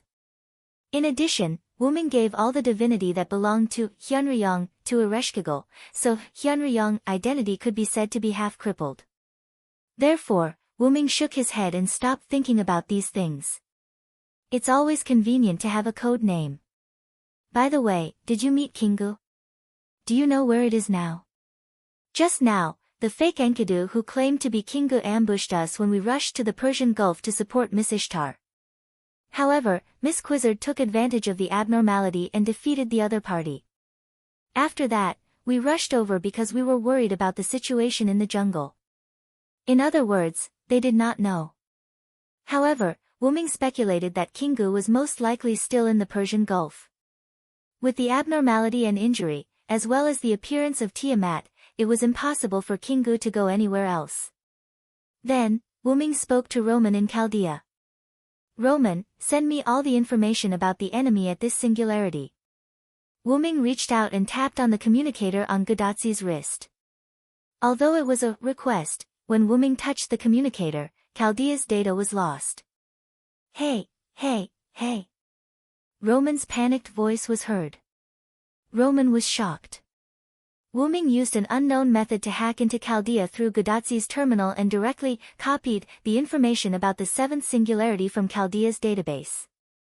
What kind of magic can do this? Roman sighed gloomily. There was probably such magic, but Wyrm did not know how to do it. Wyrm actually asked Kalas to help him obtain information about Chaldea. After all, to Kalas, Chaldea's firewall system was extremely old-fashioned, and it was not a problem to hack into it. Kalas was indeed busy preparing Wyrm's trump card, but that did not mean that Kalas was completely useless. Otherwise, Kalas would not have come to this singularity with Wyrm. I'll open a portal between Uruk and Erech Metropolis to Uruk. I'll leave the task of guiding the citizens to you. We'll meet again in Uruk. After Wuming finished speaking, he leaped into the sky and released his magic power, disappearing in the blink of an eye. After Wuming left, a black-purple ripple appeared in front of Matthew and Gadotsi. This was probably the portal that connected to Uruk. Perhaps, such a portal had also appeared in Eric Metropolis. Senior, is Senior Villo okay? Matthew was a little worried. However, it was not Gadotsi who answered Matthew. Don't worry. He's a god that even I have a new level of respect for. Besides, he's just going to investigate. He won't directly attack Tiamat. Nothing will happen. The Quetzalcoatl, who ran to Matthew's side, comforted Matthew. Then, she whistled, and a huge gray pterosaur flew in front of Quizzard. You guys go to Eric Metropolis to help guide the citizens. Leave this to me. Quizzard, who was listening to everyone's conversation, asked Funbaba and Ishtar to temporarily block Ramu while she sent Gadotsi and the others to transport. Please, Quizzard. Please, Miss Quizzard. Gadotsi and Matthew asked one by one. Yes, leave it to me. Then, let's meet in Uruk. The Quetzalcoatl waved at Gadotsi and Matthew as if it was an order. The Quetzalcoatl under them suddenly spread its wings and flew toward Eric Metropolis. Then, Quizzard arranged for the citizens of Uruk to enter the portal one by one. Whether it was for survival or for Quizzard's dignity, they had to enter the portal. Because of this, in just a short period of time, the citizens of UR City had all entered the teleportation portal. Quizzard. Come and help. At this time, Ishtar's exasperated voice was heard. The Ramu could no longer hold them back. Even if Funbaba kept summoning vines to intercept, they still could not stop the Ramu's numbers. Rats could indeed bite an elephant to death, especially one that did not fight. Funbaba and Ishtar were such elephants at this moment. Ishtar had to cherish her magic, so she could only kill the Ramu bit by bit. The task of stopping the Ramu was actually handed over to Funbaba. After all, it was more suitable for the task. Although Funbaba could kill the Ramu, its main task now was to stop the Ramu and allow the citizens of Uruk to leave. It had to be said that it was already a good thing that they could hold on until now. The number of Ramu that came to support them was probably in the tens of thousands, and this did not include the dead Ramu. Moreover, one should not forget that the Ramu had always had reinforcements. With Ishtar and Funbaba not fighting, and Ramu continuously providing reinforcements, the number of Ramu could only increase, not decrease. However, now was probably the time to reap the harvest. After all, the citizens of Uruk had all been evacuated. Ishtar, you can go all out now. Funbaba too, the feathered serpent goddess waved at the human and beast in the sky and on the ground. Then, Quizzard whistled again. A colorful long-haired pterosaur flew over. This was Quizzard's personal mount. When the pterosaur flew over Quizzard's head, Quizzard suddenly jumped and landed on the pterosaur's back. She kept increasing the pterosaur's altitude, as if something was about to reach the ground. Quizzard's method was not wrong. Something was about to reach the ground, and that was the anger that Ishtar and Funbaba had been holding in for so long. Woo woo woo. Accompanied by Funbaba's cry, an earthquake-like tremor spread from Funbaba's feet to the surroundings. The Ramu were all shaken to the ground, and even the buildings in Uruk began to collapse and crack. However, this was just the appetizer. Quizzard, who was flying in the sky, had an exceptionally good vision. In her eyes, almost all the Ramu were instantly pierced by the mutated vegetation around them. Some weak vegetation that could not kill the Ramu even left seeds in the Ramu's body. In the next second, the sprouts in the Ramu's body suddenly grew, and directly broke the Ramu's body. Not only that, but the aftermath of the earthquake had also arrived. Countless cracks appeared on the ground, and countless Ramu fell into the cracks as if they had fallen into a bottomless abyss, disappearing without a trace.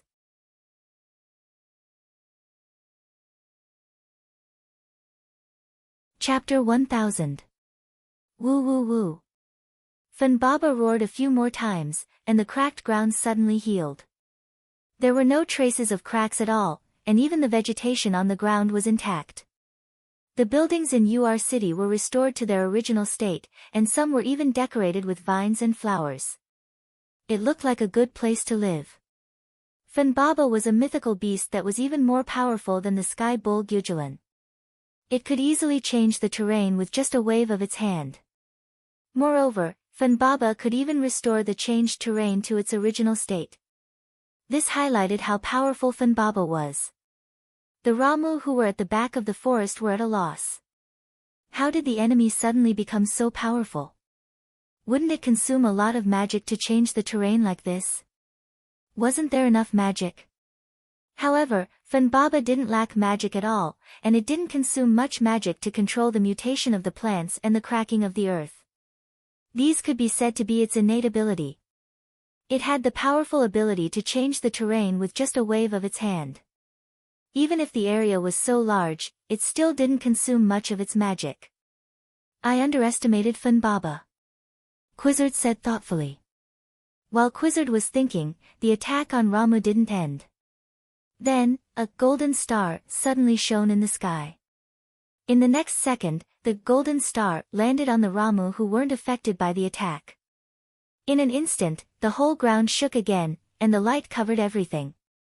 Quizzard quickly ordered the pterosaur to close its eyes and turn around. Otherwise, its eyes would be directly blinded by the light. After a moment, when the dazzling light dissipated, what was left was a bare and sunken ground. As for the Ramu, there was no doubt that there wasn't even a trace of it left behind. That guy is too messy. Quizzard couldn't help but frown. Funbaba's attack wouldn't affect its body much, but Ishtar probably couldn't. The attack just now might have consumed all the magic in her body. As expected by Quizzard, Ishtar landed on the ground of Ur City. It seemed that she had used up a lot of her magic. In fact, Ishtar wasn't like Funbaba. The attack just now directly used up all the magic in her body. Ishtar was right. Ishtar, are you okay? Quizzard landed on the ground and came before Ishtar. He could not help but reprimand him. You're too reckless. Hyunryong can't replenish your magic now. Hee hee. I accidentally used too much magic. Ishtar laughed. She was obviously acting dumb. However, Ishtar had Wuming's support after all. Even if Wuming's 3 magic crystals were used up and he couldn't replenish Ishtar's magic quickly, with the contract between Ishtar and Wuming, Ishtar could recover quickly. Moreover, don't forget who Ishtar was. She was the extremely capricious mistress of the heavens. Even if releasing such a terrifying attack would lead to insufficient magic, according to Ishtar's character, she had to release it. Ishtar wanted to release the resentment that she had been holding in for a long time. If she were to be timid because of the lack of magic, it would not be like Ishtar.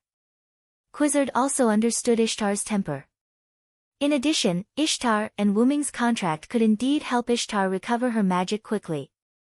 In the end, she didn't say anything. In short, Ishtar was not in a dangerous situation at the moment. They could immediately use the portal that Wuming left behind to go to Uruk. It would be very safe in Uruk. Let's go. Let's go to Uruk. Hyunryong's portal is still intact. It did not disappear because of the attack just now. In fact, after Funbaba and Ishtar released the attack, Quizzard had already planned to fly to Eridu with the pterosaur, or directly to Uruk. However, when she landed just now, she found that the portal left behind by Wuming was not affected, which saved her a lot of effort. However, at this time, Funbaba suddenly ran over and was ready to go to Uruk to wait for Wuming. However, Quizzard suddenly found a problem. That was, the portal left by Wuming was not big, and Funbaba was too big, so Funbaba could not enter the portal at all. Quizzard and Ishtar looked at each other, not knowing what to do. They couldn't leave Funbaba alone, not to mention other things, Wuming would definitely be angry. So, let Funbaba run to Uruk. It was a little cruel, woo. Woo woo, probably seeing the doubts of the two, Funbaba whimpered twice, and then its body emitted light. The light covered Funbaba, and Funbaba's body was gradually shrinking. It turns out that Funbaba can shrink. Ishtar breathed a sigh of relief. However, when Funbaba shrank, Quizzard and Ishtar, who saw the scene in front of them, were not calm. In front of them, a young girl with green eyes and long green hair appeared. On Wuming's side, on the way to the Persian Gulf, Wuming digested the information he got from Chaldea. Wuming really didn't know much about Tiamat, and this was the main reason why Wuming needed information. After confirming that Ur City and Eric Metropolis were safe, Wuming also had time to go to the Persian Gulf to find out what Wuming was most worried about, the relationship between Tiamat and the root black mud. Wuming looked down, and what he saw was black seawater, which was full of the root black mud's aura. This completely proved that Tiamat had the root black mud, and there was no need to investigate further. However, Wuming still had to go and find other information.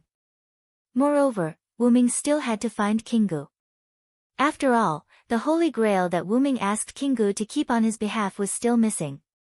There was still a person in it, and he had to find it as soon as possible. As for whether Kingu would give it to him, that was another matter. I don't know how Tachika and the others are doing. One had to know that the area below Wuming was supposed to be land, but it had turned into an ocean. There was no doubt that the sea level was rising. It was just that, the rate of sea level rise is a bit faster than I expected. After all, even if the sea changed into mulberry fields, there was still a process.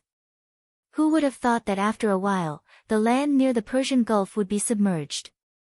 Wuming shook his head and stopped thinking about these things. He raised his arm. Shaoan, can you try to find Kingu's location? Not to mention that it was Enkidu's body. Enkidu and Kingu were both heavenly locks, so they should be able to sense it. Sure enough, chains appeared on Wuming's arm and pointed in a certain direction. It seemed that Kingu was there. Wuming's magical power erupted again, and with the help of his telekinesis, he flew out.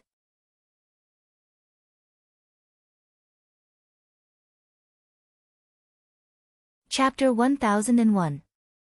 On a tall mountain in the southeast. At this moment, due to the rising sea level, the Persian Gulf had almost completely submerged the southwest part of Mesopotamia. The only land was probably this tall mountain. The dark clouds in the sky seemed to be moving with the sea level. The sky here was already covered in dark clouds. And on the peak of this tall mountain, the white-clothed green-haired puppet stood at a place with an excellent view, looking at the Persian Gulf in the distance. However, its unfocused gaze showed that it was absent-minded at the moment. This person was the one who used Enkidu's body, the one who called himself Kingu. My mission is over, Kingu muttered to himself. It was probably because of Tiamat's awakening that Kingu had the time to think about his own matters on this mountain peak. And the constant headache from before was something that Kingu had been thinking about. He thought about why he could not face the Uruk Hyunryong, why he would have a headache, and why he would see some memories that did not belong to him. It's just a remnant effect of this body. Kingu often used this sentence to numb himself. But Kingu knew that it could only numb himself temporarily, but not forever. Kingu had to admit that he was completely affected. Because of this, Kingu lured Wuming to the underworld and abandoned Gorgon. His goal was to wake Tiamat up as soon as possible. Only when Goddess Tiamat awakens would he be able to relax. As long as he could make Goddess Tiamat awaken before Wuming's influence caused his entire body to change, he would be able to complete the only mission he had in his memories. Kingu suddenly looked at a certain direction in the sky. A figure was flying in his direction. Without a doubt, it was Wuming who used Enkidu's senses to find Kingu. Celestial locks could sense each other. Kingu had already noticed this when Wuming brought Enkidu's celestial lock. Kingu's body was a genuine celestial lock in this era. It was much clearer than Enkidu's magical noble phantasm that wrapped around Wuming's arm. Therefore, after knowing that Wuming was coming, Kingu basically avoided Wuming. To be safe, Kingu didn't even come into contact with Uruk servants. Even if there was a chance to kill Chaldea's master, Kingu gave up many opportunities to avoid being deeply influenced by Wuming again. Although Kingu met Wyrm in the end, it couldn't resist Wyrm. When Gorgon lost its self-control and was influenced by Tiamat to attack the North Wall, Kingu had been holding back. Even if it didn't want to meet Wyrm, it waited until Wyrm threw a great sun at him. But after it made a move, it immediately slipped away because it was influenced by this body again. As a result, it almost made Gorgon misunderstand that it was rebelling. However, it was precisely because of Gorgon's misunderstanding that Kingu had the idea of rebelling. It wanted Gorgon to use death to wake up Tiamat at this moment. This was Kingu's idea at that time. Although Kingu also wanted Gorgon to fulfill his wish of destroying all the humans in Mesopotamia, Kingu was worried that it would become a variable in the long run. But unfortunately, the nightmare that dragged Tiamat into the dream had already discovered the clues and did not let it leave when Tiamat woke up. Kingu was naturally referring to Merlin. But it didn't matter anymore. Mother was awake anyway, and it was no longer needed. Kingu looked at the Persian Gulf and turned to look at Wyrm's increasingly clear figure. Now, it only had to solve the problem caused by this body, even if the end result was death. Kingu was abnormal at this moment. Its purple eyes calmly looked at Wyrm, who was floating in the air parallel to it. And when Wyrm saw that Kingu did not escape, he wanted to have a chat with Kingu. Should I call you Kingu, or should I call you Enkidu's successor? Wyrm was the first to speak. Name, doesn't matter. Kingu answered Wyrm calmly. It looked like it had given up everything to fight Wyrm in the final battle. But Wyrm could see something from this sentence. Kingu admitted that it was not Tiamat's son, Kingu. It was just a name given to it. Similarly, Kingu also realized that it was a consciousness produced by Enkidu's body. In other words, it was Enkidu's successor. I can see that your nature is not bad. Why do you stand on the opposite side of humans? Of course it is because this is Mother's wish. Kingu answered Wyrm's question without hesitation. I am Mother's son who loves Mother. I am a puppet loyal to Tiamat. I am also another consciousness produced by Enkidu's body. Helping Mother fulfill her wish is my everything. Kingu's voice suddenly became louder. Kingu admitted everything. It was a fake Enkidu who used the name Kingu. It was a puppet controlled by Tiamat. It had no memories, no friends, no family. It was a pitiful weapon, tool, that could not even be considered a living being. The real Kingu had a mother and friends. He stood on his mother's side and died for her. God Kingu died a worthy death without regrets. Enkidu also had Gilgamesh, a close friend, and Wyrm, a person he believed in and served. His friend, Gilgamesh, treated him as his only friend and would always remember him. The god he believed in brought him to his side. Enkidu died without regrets. As for Kingu, it was just a double imposter who used the name Kingu and Enkidu's body. It had nothing. Even the memories that appeared in its mind because of Wyrm were not Kingu's, but Enkidu's. All it had was a little bit of jealousy and envy. Even its long-awaited, new human brothers were disgusting creatures. It was only because they were Mother's son that Kingu didn't say anything. However, it still didn't want to stay with those creatures. Moreover, even Kingu's mother, Tiamat, didn't need it anymore.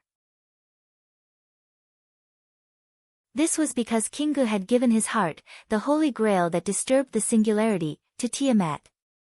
Firstly, it was to increase Tiamat's power. Secondly, it was to return everything to Tiamat so that she could deal with her own affairs. However, after giving the holy grail to Tiamat, Kingu could no longer hear his mother's voice. It was as if Tiamat had unilaterally cut off the connection. That's right. It was as if a tool had lost its value and would naturally be discarded. Now, it had nothing.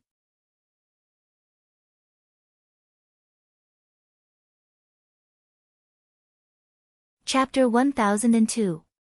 Now, it had lost everything. Therefore, after Tiamat abandoned it, it chose to accept all the memories and influence brought about by Enkidu's body. It was also because of this that it no longer had a headache when facing Wyrm. Hee, at this moment, Kingu actually smiled at Wuming. Coupled with that familiar face, Wuming could not help but feel that Enkidu was smiling at him. Then, Kingu said something that shocked him. Lord Wuming, you came to me to ask for the Holy Grail, right? Kingu knew Wuming's name. How could Wuming not be shocked? Uruk Hyunryong's real name had always been a mystery in Sumer mythology. Only Gilgamesh and Enkidu knew Wuming's real name. Even the Sumer's Godin and Gilgamesh's father, Lugarbanda, who made a deal with Wuming, did not know. From this, it seemed that Kingu had really accepted the memories brought about by Enkidu's body.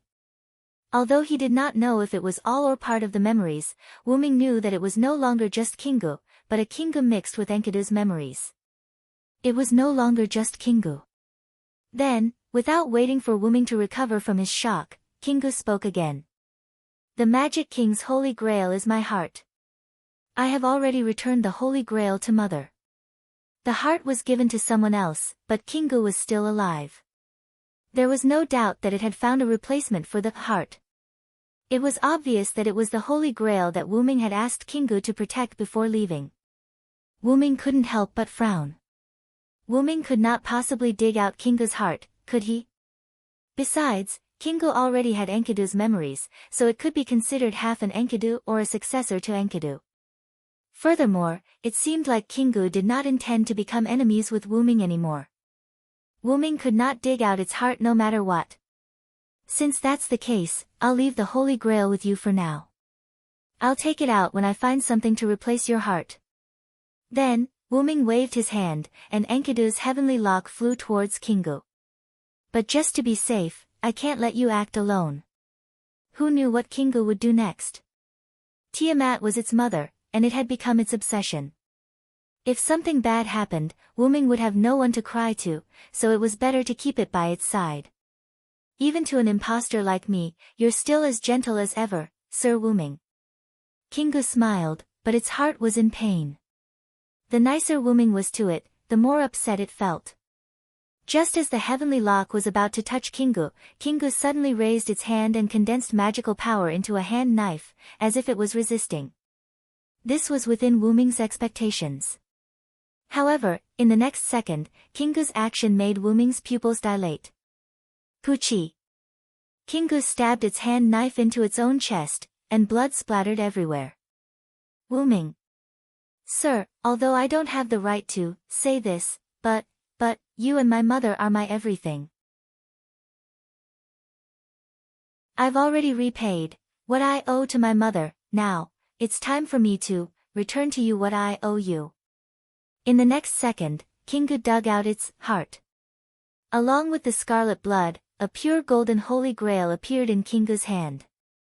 Then, Kingu used the last of its strength to throw the holy grail in Wuming's direction. I'm very ashamed of my previous interference. This body is Enkidu's body, not mine, but I can only atone for my sins with my death. After Kingu finished speaking, it collapsed on the ground and did not move at all. Only the blood that flowed out of its heart stained the ground around it.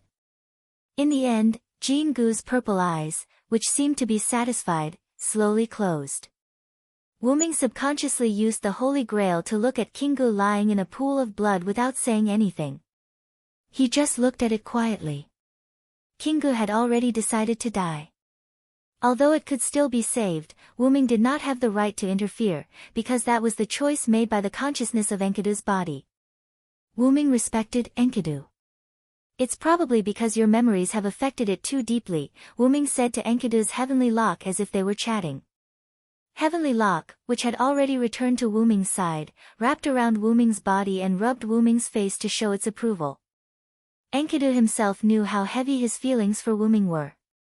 To Enkidu, Wuming was like a father, a lover, a teacher, and a god that he believed in from the bottom of his heart. After Enkidu was cursed to death by the gods, his soul also willingly left with Wuming and became Wuming's noble artifact. From this, it could be seen how heavy Enkidu's feelings for Wuming were.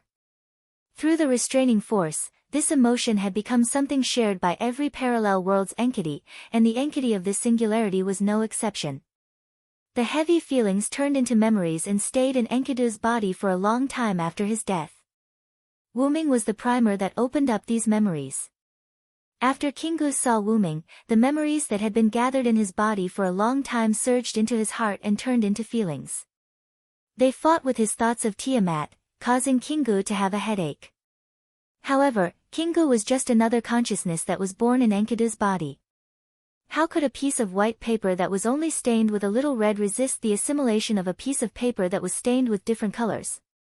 It was only a matter of time before Kingu was occupied by Enkidu's memories. It was because of this that Kingu chose to kill Gorgon and awaken Tiamat. This was to prevent him from changing after accepting Enkidu's memories. As it turned out, Kingu had indeed undergone an unprecedented change. If one had to describe it, the current Kingu was very similar to the Ishtar in this singularity. The Ishtar in this singularity was a new personality that merged with the goddess of the gods, Inanna, and the modern human girl, Rin and Osaka.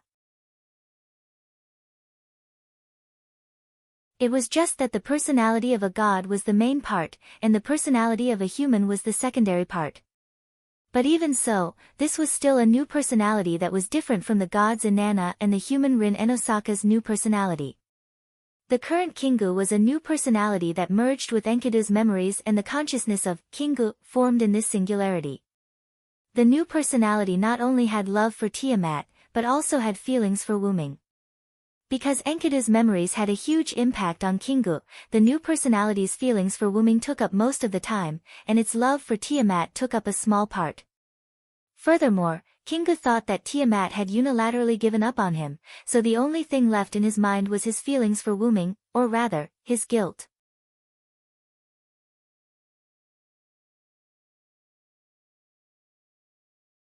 Chapter 1003. It was probably because of his feelings for Wuming that the new personality Kingu thought that he had committed a grave mistake and died out of shame. In the end, Kingu dug out his own heart and gave it back to Wuming. Kingu's nature isn't bad, he was just used by someone else. Wuming's tone carried a hint of anger when he thought of this. Kingu was still a consciousness born from Enkidu's body. For Enkidu, who had already gained intelligence and was known as a pure person, even if it was a body left behind after death, the consciousness born from it wouldn't be too bad. At most, it would just lack some compassion. In a situation like Kingu's, unless someone deliberately guided him. This was what made Wuming angry. Someone used Enkidu's body to create a new personality. This person must be Gidia. Enkidu was Enkidu. Even if it was a different consciousness, it was still a consciousness born from Enkidu. It wasn't something that anyone could touch. Wuming believed that if Gilgamesh knew about this, he would be just as angry as Wuming, or even more angry. Gilgamesh's only close friend had been used. Just this point alone was enough to make him furious. Even though Gilgamesh didn't react much when he found out about Enkidu's impersonation, that was only the self-cultivation of a wise king. If Gilgamesh had the opportunity to deal with Gidia, Gilgamesh would definitely let him have a taste of the oldest king's anger. Of course, Wuming was the same. Wuming looked at the circle of light floating in the sky and said quietly, "Gidia, you're dead." Wuming had decided that if he didn't turn Gidia into ashes, he would read his name backwards. Just as Wuming was furious, Enkidu's heavenly lock seemed to have made a decision and acted on its own. Walala. Like a golden snake, the heavenly lock slowly approached Kingu's body, which was about to turn cold, and stabbed into the gap in Kingu's heart. Xiaoen. Wuming could feel that Enkidu was gradually leaving him. It didn't matter whether he left or not. After all, Wuming didn't treat Enkidu as his noble phantasm. She had her own thoughts and Wuming had no right to stop her. However, Wuming couldn't understand what was happening. The heavenly lock that was wrapped around Wuming's body completely left Wuming's body and slowly entered Kingu's heart through the gap. The gap in Kingu's heart was like a bottomless pit. Enkidu's heavenly lock was only left with a tail that hadn't been filled yet. Finally, the heavenly lock completely entered Kingu's body. In the next second, a silver light with a hint of gold shone from Kingu's body. Then, the gap in Kingu's heart disappeared and the blood on his body disappeared. Even the pool of blood on the ground disappeared. Jean Gu, on the other hand, stood up and looked at Wu Ming with a smile. Master Hyunryong. This gave Wu Ming an unprecedented surprise. At this moment, the person in front of him wasn't Kingu, but the real Enkidu. Enkidu and Kingu both knew his real name. However, probably because Enkidu was Wu Ming's chief priest, she preferred to call Wu Ming Master Hyunryong. This was the tacit understanding between Wu Ming and Enkidu. Moreover, this was undoubtedly Enkidu's smile, so the person in front of him was definitely Enkidu. You fused with Kingu's body. However, after asking this question, Wu Ming wanted to slap himself. This was clearly Enkidu's body, and Kingu was just another consciousness born from this body. How could he say that he had fused with Kingu? It should be Enkidu who had returned to his body. In other words, the heaven lock, Enkidu, had returned. Seeing Wu Ming's embarrassment, Enkidu smiled and nodded. I've accepted Kingu, so you can say that I've fused with Kingu. Looking at Enkidu's eyes, Wu Ming noticed that the pair of golden eyes, Enkidu's golden eyes in the game, flashed with a hint of purple. It seemed that the two of them had really fused. It won't be a problem for you, right? Wu Ming was a bit worried. After all, Kingu was determined to die, so Wu Ming was worried that Enkidu would be affected. However, Enkidu shook his head. Even if it's not for the next plan, I won't seek death for you anymore. After Enkidu said this, Wu Ming understood that Kingu and Enkidu had indeed fused together. After all, Enkidu's I referred to both her and Kingu. Then, Wu Ming sighed. Is this really okay? If Enkidu insisted on saving Kingu, Wu Ming had other ways. For example, he could immediately use the teleportation portal to find Gilgamesh in Uruk. The Holy Grail in Gilgamesh's treasury could be used as a replacement. There was no need for Enkidu and Kingu to fuse at all. That's good. Enkidu smiled and nodded. It's the consciousness of this body that wants to die. Since that's the case, let me, who is also the consciousness of this body, make the change. Kingu was determined to die. Since that was the case, Enkidu and Kingu would fuse together and directly dispel Kingu's suicidal thoughts. After all, no matter how much Kingu wanted to die, he had to be careful. This body no longer belonged to Kingu alone, but also to Enkidu. If he dragged Enkidu to die with him, it would go against Wu Ming's intentions. It was already treacherous enough, so it could not make any more mistakes. Therefore, Kingu dispelled the idea of suicide. Moreover, Kingu is the consciousness of my body after all. He can totally be me. Since that's the case, there's nothing wrong with fusing with me. Needless to say, Enkidu was the most open-minded. After all, they were the consciousness of the same body. Moreover, Kingu was indeed a pitiful person. Enkidu was willing to fuse with Kingu. Not only could he save Kingu, but he could also obtain a body. It was killing two birds with one stone. Enkidu had no reason to reject. Since it's your decision, I won't say anything else. Since it was something Enkidu wanted to do, Wu Ming would let it go and agree. Again, Enkidu was not Wu Ming's tool or relic. She was Enkidu. In Wu Ming's eyes, Enkidu was not only a complete body, but also a perfect person with a perfect personality and mentality. Although Leonardo da Vinci would be dissatisfied if he heard this, Wu Ming thought so. However, what Enkidu said next made Wu Ming's impression of Enkidu as a perfect person crumble. It's just that this body doesn't have a chest, so I'm not used to it.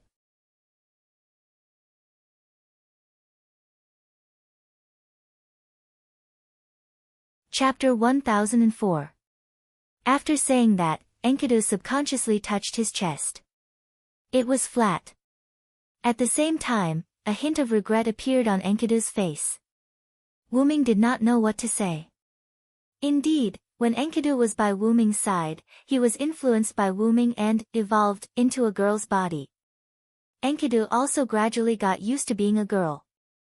However, Enkidu in other parallel worlds were all genderless clay figurines, including this particular Enkidu. This body had already been fixed and could not be changed. If he wanted to change it, Wyrm might be able to do it if he went back to his roots. Cough cough, little Enkidu. Wyrm looked at Enkidu, not knowing whether to laugh or cry.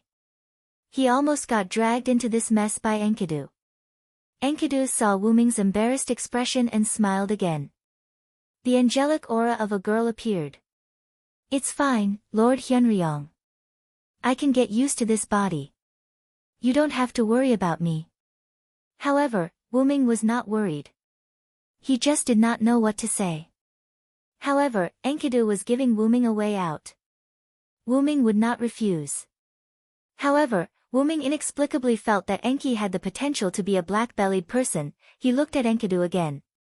Just as Enkidu said, he could get used to it quickly. However, it was not Enkidu who got used to the body. Instead, it was the body that got used to Enkidu's aura. Enkidu had always been by Wyrm's side. He already had a hint of a girl's aura.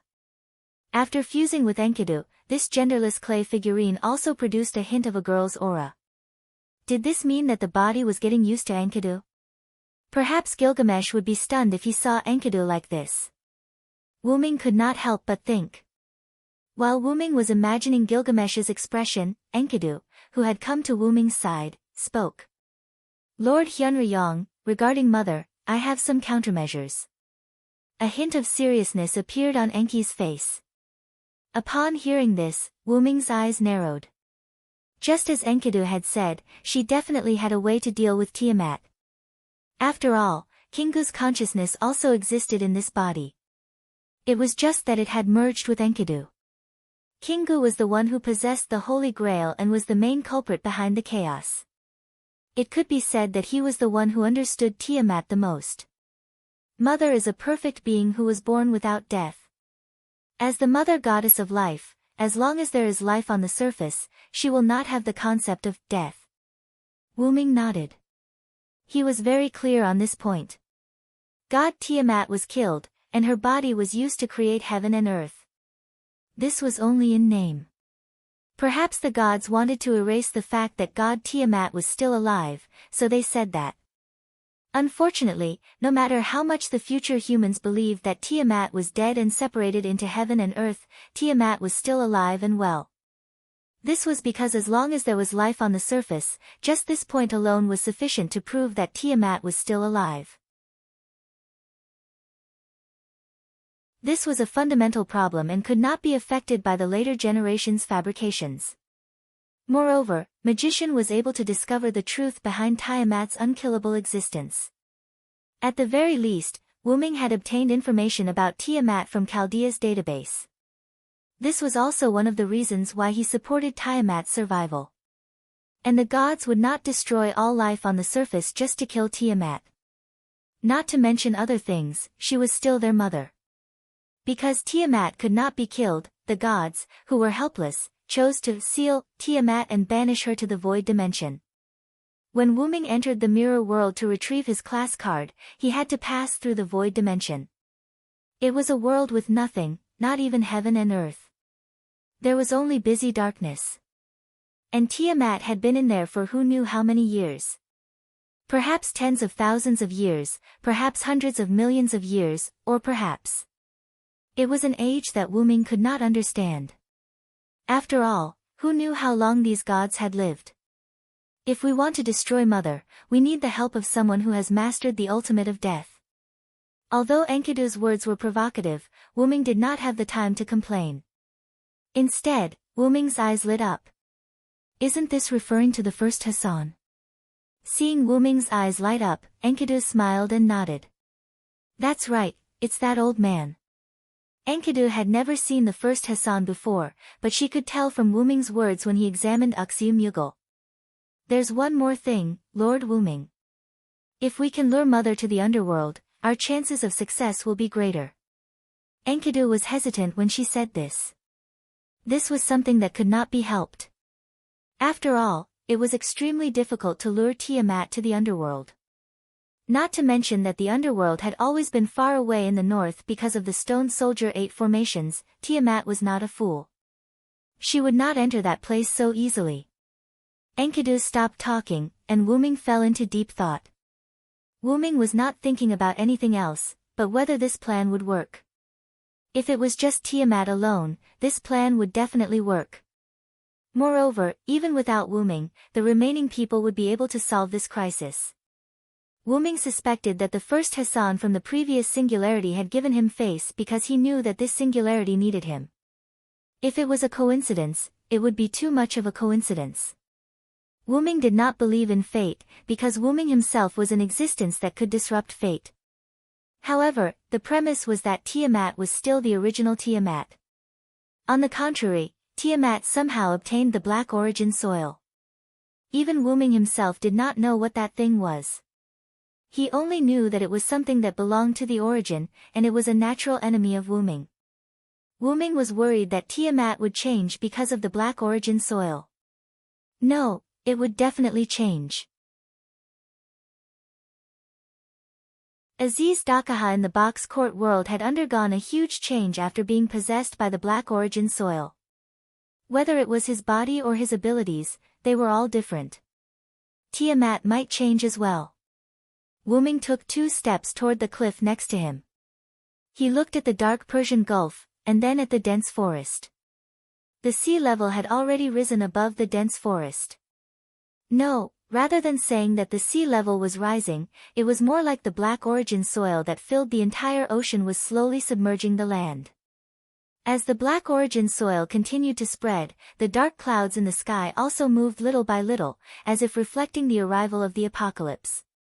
Wuming turned around and looked at Enkidu. Anyway, let's go back to Uruk first. Mesopotamia, the central city of the Sumer dynasty, Uruk.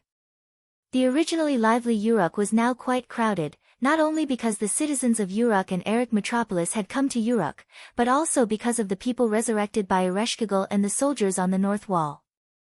That's right, the people on the north wall had returned.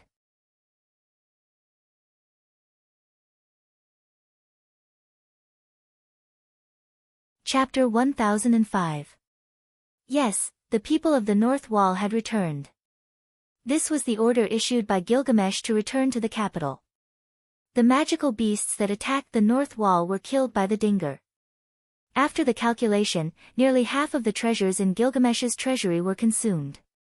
The semi-disabled commander Musamov was also killed by the Dinger that was modified by Zhuge Kongming. After Gilgamesh received the news that the magical beasts in the North Wall had been annihilated, he ordered the supreme commander of the North Wall, Leonidas I, to lead the soldiers back to the Uruk. Gorgon had summoned all the magical beasts that were located in the North Wall. It was impossible for the magical beasts to exist in the north. Even the magical beast's nest was impossible. Gilgamesh was worried that the Kururu and the Ramu that Chaldea had named would attack humans in other places because they couldn't enter the Uruk. So he ordered the people of the North Wall to immediately return to the Uruk. In the land of Mesopotamia, only the southern jungle, the Uruk city and the North Wall were confirmed to have humans. The southern jungle and the Uruk were protected. Only the North Wall couldn't protect the flying Kururu. Zhuge Kongming agreed with King Gilgamesh's order after hearing the news. He immediately discussed with Leonidas I to lead the soldiers back to the Uruk. It was worth mentioning that the return route was underground. Although the acceleration ability of the underground passage couldn't support so many people, but it was a hidden underground passage. The underground passage was protected by the stone soldiers. The magical beasts couldn't detect it and couldn't enter. It was very safe. Although not all the soldiers of the North Wall had arrived in the Uruk, but most of them had entered the underground passage.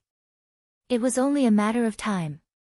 At this moment, it could be said that almost all the human cities of this era had gathered in the Uruk.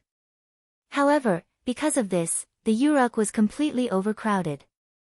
Siduri, who had followed the citizens of Erech metropolis back to the Uruk, ordered the soldiers to speed up the construction of temporary residences for everyone and every family. At the same time, she was worried about the supplies. The various utensils were still manageable, but the main problem was that there was not enough food. Currently, the periphery of the Uruk was filled with those strange magical beasts. Only the Uruk, which had been transformed into a fortress city, was safe. However, there was not much food in the city. According to Siduri's calculations, it was only enough for the entire city's citizens to eat for 3 to 4 days, and this was under the condition that they had to scrimp and save. The real time might be even shorter than this. Fortunately, the people gathered in Europe did not complain, especially when they saw the dark clouds drifting over from the Persian Gulf.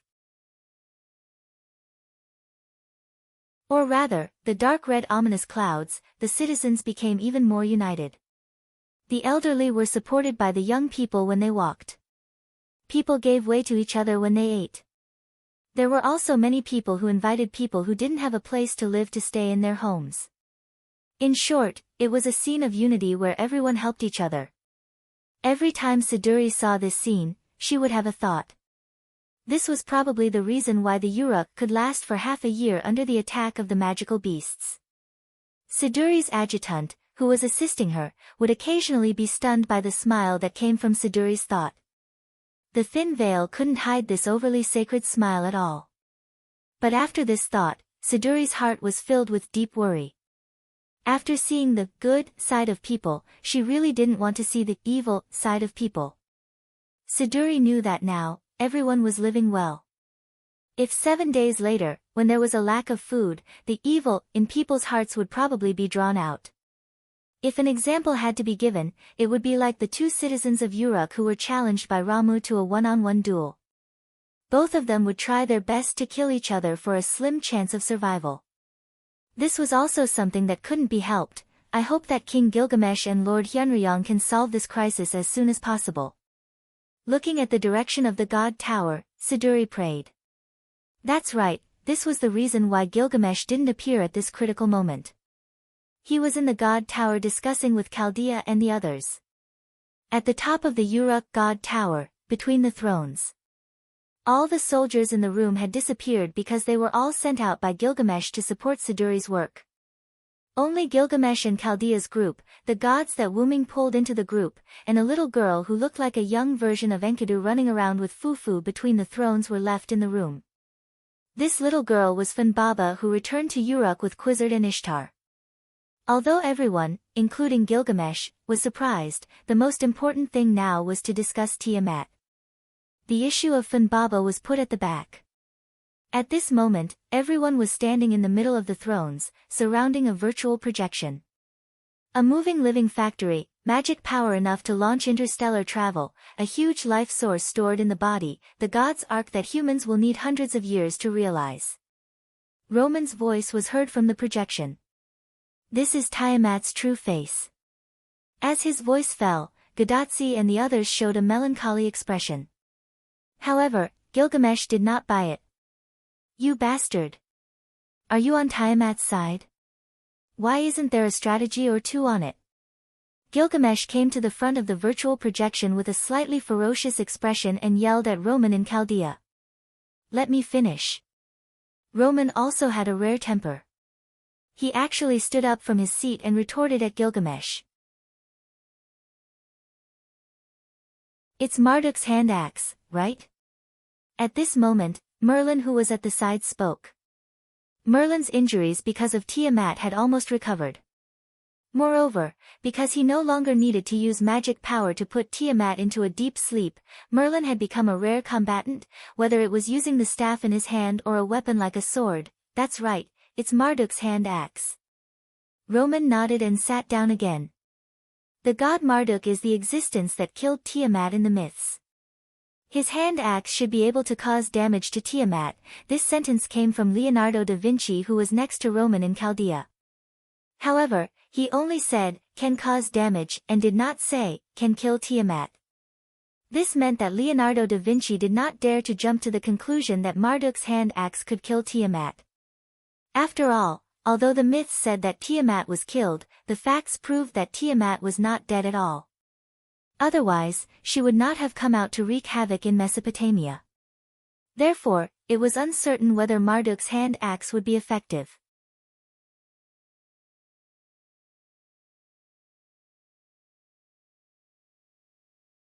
Chapter 1006.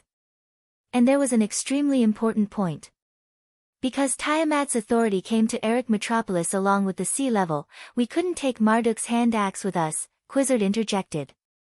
Even if we wanted to use it now, we couldn't. Quizzard interjected with a serious expression. At this moment, the rising sea level had already submerged nearly half of Mesopotamia's land. If it wasn't for the Nabiston's tooth that Gilgamesh and Zhuge Kongming developed together, the rising sea level would have already reached the Uruk. Everyone present had already discussed the rising sea level earlier. The spreading Black Sea was Tiamat's authority, there was no need to confirm this point. It was completely obvious. What should we do now? Our only hope of a weapon has sunk into the Black Sea. Gadotsi was slightly unwilling to give up. Gadotsi was told by everyone that she couldn't touch the sea level, or she would become Tiamat's person.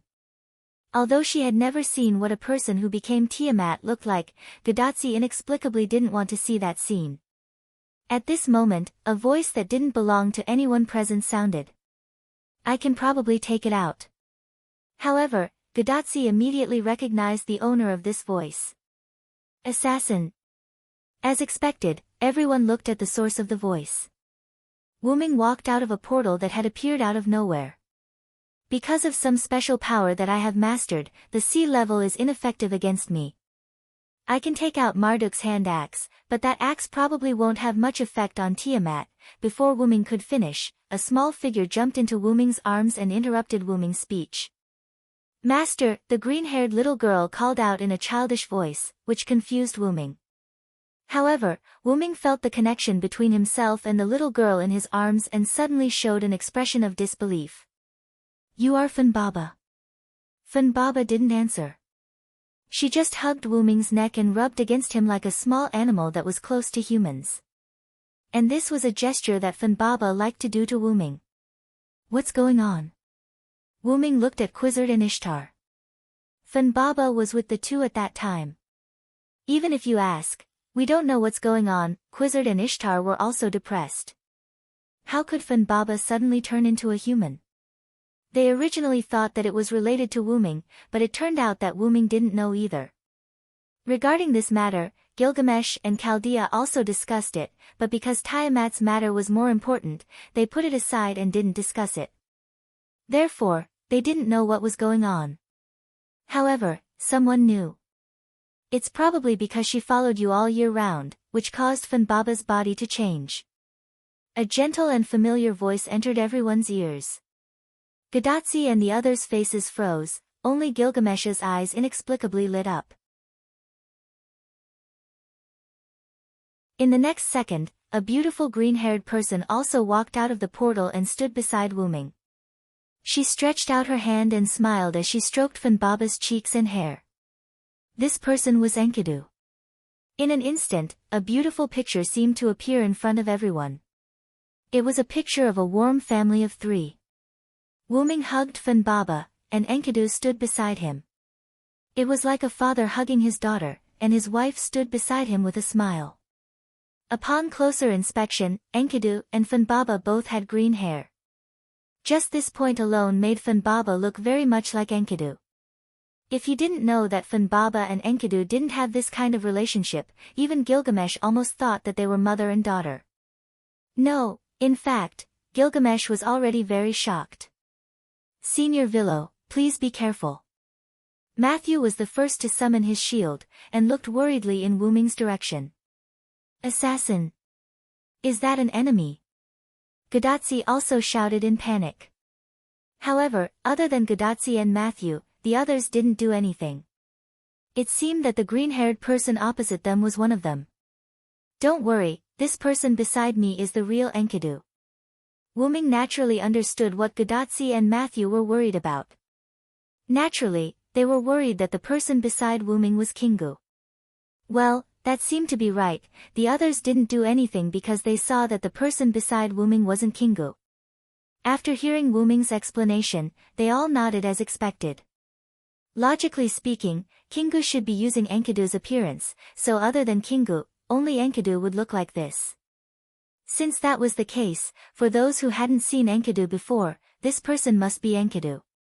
However, Ishtar was a little confused. She had seen Enkidu before, so why was Enkidu filled with the aura of a young girl? Not only Ishtar, but Gilgamesh was also shocked. just as Wyrm had guessed. His originally sexless best friend had turned into a woman. What was going on? Enkidu. Gadotsi and Matthew looked at each other in confusion, but looking at the reactions of the people around them, it seemed, probably, really was Enkidu. However, Kingu and Enkidu looked exactly the same, so it was normal for Gadotsi and Matthew to mistake them for each other. Kingu is a new consciousness born in Enkidu's body. Enkidu has returned to this body, and this body's consciousness has merged with Enkidu. Now, there is no Kingu, only Enkidu. Everyone suddenly understood. After all, who would have thought that Kingu was a consciousness born in Enkidu's body? Gilgamesh thought that Kingu couldn't be Kingu, but he also didn't think that Kingu was a consciousness born in Enkidu's body. Although Enkidu was a god's clay, it wasn't a special existence. Its body shouldn't have any consciousness after death, unless someone tampered with it. Gilgamesh narrowed his eyes. There was no doubt that the person who tampered with it was the culprit behind the burning of humanity. However, not everyone thought as far ahead as Gilgamesh. Everyone was focused on what was happening in front of them. Merge? Like Ms. Ishtar? Matthew asked with a vivid analogy. However, Ishtar shook her head, indicating that she wasn't as pure as Enkidu. Enkidu's situation isn't exactly the same as mine. Kingu was originally a consciousness born in Enkidu's body. Now that Enkidu was summoned back by Wyrm, even if they merged, the two of them were originally a consciousness born in the same body. Logically speaking, it should be purer than mine. As she spoke, Ishtar hesitated.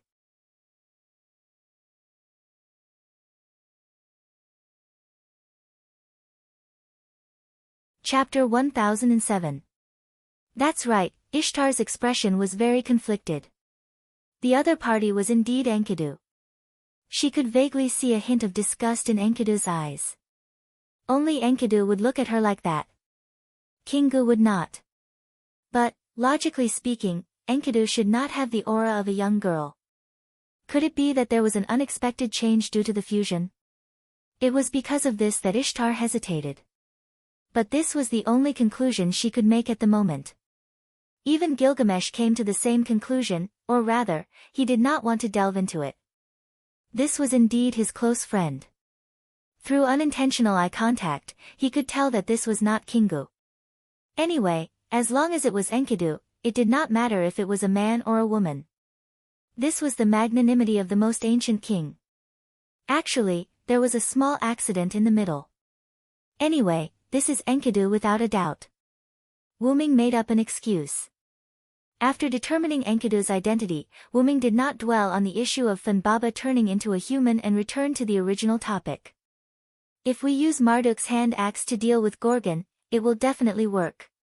But if we use it to deal with Tiamat, I really don't think it will work.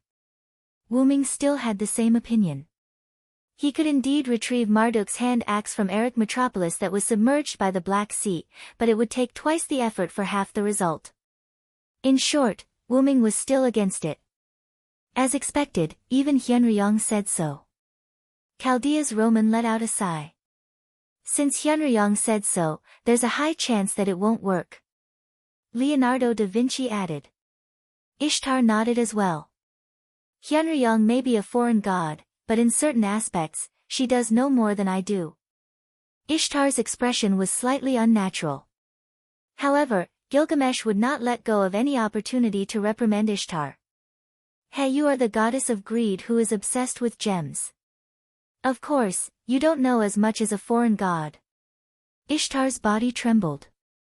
There was no doubt that he was right. There was nothing that could be done about it. Ishtar had been spoiled by all the gods. She had long been neglecting her duties.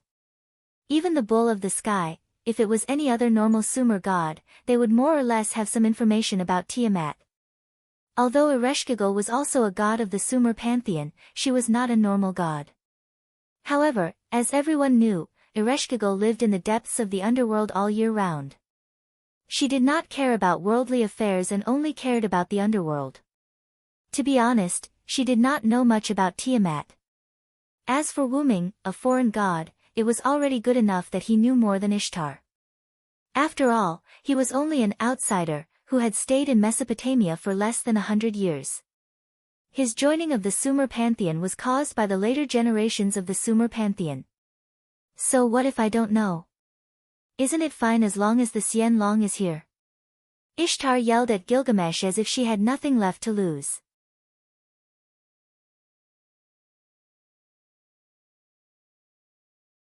As the saying goes, the person who knows you best is not your friend, but your enemy. Ishtar used to fight with Wuming all day long and was defeated by him. Because of this, Ishtar, who studied Wuming every day, was familiar with Wuming. She knew that Wuming would not fight a battle without preparation. Since Wuming said, yes, then there must be no problem.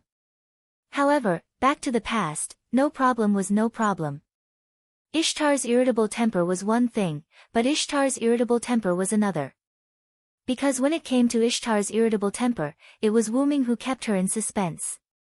Damn it, Hyunryong, can't you be more straightforward? You're always keeping me in suspense. Ishtar crossed his arms in front of his chest and glared at Wuming while gnashing his teeth. You really aren't cute, Ishtar. You have the same face, but Ereshkigal is cuter. Everyone was stunned. Right, there was still Ereshkigal.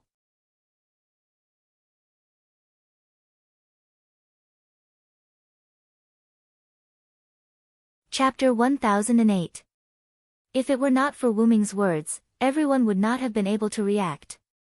Because of Tiamat, after Gorgon left, everyone directly ignored Ereshkigal, the last figure of the three goddesses' alliance. When did you go to see Ereshkigal? Ishtar calmed down, as if she was somewhat dissatisfied with Ereshkigal. Gorgon's exit was the work of me and Ereshkigal.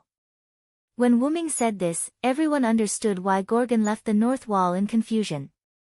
It turned out that the two Sumer gods worked together to deal with Gorgon. But Ereshkigal should be restricted by the three goddesses' alliance. Quizzard suddenly said. Then Wuming nodded. Yes, because of this, Ereshkigal's divinity has almost completely disappeared, and the entire spirit base can only be forcibly maintained by the underworld. It has no combat power. Wuming's implication was to tell everyone that Ereshkigal was no longer a threat, and there was no need to treat her as an enemy. Those who died suddenly have also been resurrected, presumably Ereshkigal released their souls. Gilgamesh also interjected, proving that Ereshkigal was on the side of the humans. Really, how did that guy end up in such a sorry state? Ishtar complained proudly, but it was obvious that she was concerned about Ereshkigal. Seeing Ishtar's insincerity, Wuming could not help but smile. But don't worry, I have already given my divinity to Ereshkigal, and now she is fine, and I have also told her that if there is no other way, I will ask her for help, and she has agreed. Ishtar was shocked, and her hands could not help but relax. However, before she had time to express her surprise, someone spoke first. You gave all your divinity to Ereshkigal? Roman of Chaldea exclaimed through the projection. But how is this possible? I have never heard of divinity being given away. This king also wants to give his divinity to others, but unfortunately, this king is the king who separates the human from the gods, so he must have part of the divinity. Gilgamesh spoke to shut Roman's mouth. The implication was that it was not impossible to take out the divinity. Indeed, no god had ever said that divinity could not be given away, and no magician had ever proven whether divinity could be given away. No, did not mean can't. Why do I feel that you are weird now? Quizzard said. Quizzard probably did not notice Wuming's divinity because of the disappearance of all his divinity and Tiamat's crisis. Merlin and Anna also looked at Wuming a few more times. Only Gadatsi and Matthew, who did not understand, were confused. Is it difficult to give away divinity? For Gadatsi, divinity was a strange thing, and it was like a consumable. In fact, Gadatsi was not wrong. Didn't Ereshkigal use her divinity to suppress Gorgon? It's troublesome to explain. Let's put it this way, you can understand that the divinity of a god is equivalent to the humanity of a human. Ishtar's analogy made Gadatsi and Matthew nod. But Ishtar is not accurate. After all, we gods belong to the mysterious side. Our divinity can be given away. Maybe in the eyes of humans, humanity cannot be given away, but our divinity can, but it's quite troublesome. There's no need to go into the details. You just have to remember that it's difficult to give away divinity, and you may not be able to get it back. Quizzard ended the topic. Ahem, although Tiamat has awakened, she hasn't made any moves for the time being. Those Ramu and Kururu can't enter the Uruk, so we are safe for now. After the topic ended, Wuming led everyone back to the main topic. Tiamat hasn't made any moves, which is in line with our current situation. My trump card is still a few days away from being ready. In short, in these 2 days, we just have to improvise. Wuming put down the Fanbaba in his arms and continued. Since Wuming said so, no one said anything since there was no other way. However, Roman, who was in Chaldea, had a strange expression. But there was no other way. The apocalyptic crisis could be solved just by waiting? That was too strange. Anyway, the meeting ended like this. In the end, it was Gilgamesh who forcibly drove everyone out of the throne room. Then, as if it was his daily routine, he began to deal with the government affairs on the clay tablet again. After all, the Uruk's problems were all handed over to Siduri, so they couldn't be properly dealt with. Gadotsi and Matthew were in a state of exhaustion. After leaving the Tower of God, they returned to the Chaldean embassy to sleep. Anna left alone and no one knew where she went. Ishtar was in the limelight and received the worship of the humans. Quizzard was not as vulgar as Ishtar. She brought the leopard man to help build the temporary residence for the new population. Enkidu originally wanted to catch up with Gilgamesh, but when she knew that Gilgamesh had to deal with government affairs, she took the Fanbaba somewhere. Anyway, Enkidu and Fanbaba were good friends, so the two could catch up. In the end, Merlin took the initiative to find Wuming. In a room in the middle of the Tower of God, Merlin and Wuming came directly after they were driven out of the throne room. In front of the large windowless Uruk window, Wuming and Merlin stood side by side and looked at the busy scene in the Uruk city. Have the people from the North Wall arrived? Wuming suddenly asked.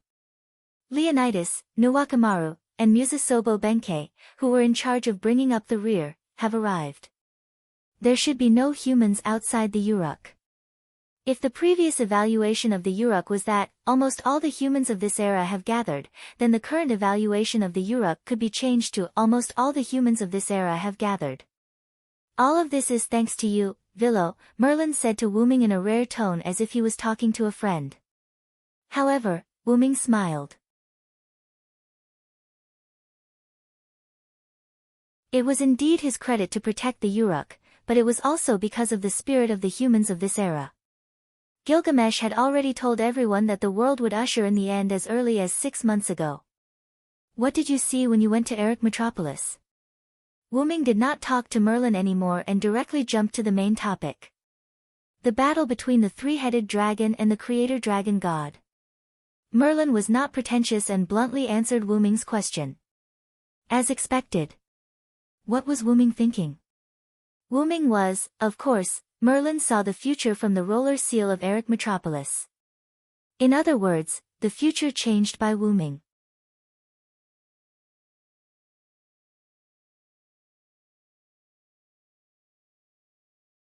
Chapter 1009. I was shocked when I saw several futures with my clairvoyance. Now I can finally see a fixed future. Although Merlin, as a nightmare, did not have the colorful emotions of humans, Merlin liked to see happy endings. However, Merlin could not even see an accurate future, let alone happy endings. Instead, he saw several inaccurate futures. There was a future where Chaldea was completely destroyed and Mesopotamia was destroyed. There was a future where Chaldea did not arrive and only King Gilgamesh was left in Mesopotamia. There was even a future where this singularity did not exist at all. How could Merlin, who could not see an accurate future, not worry? However, Wuming spread his hands. There is no fixed and accurate future. What you see is the possible direction of a parallel world. As Wuming said, the future was not fixed. Even without Wyrm as a variable, there would be many futures, which would lead to the birth of parallel worlds. However, with Wyrm's existence as a singularity, its fate would inevitably change and deviate from the original future. This was certain. It was also because of Wyrm's interference that Merlin could not see an accurate future, so it was understandable that he was worried.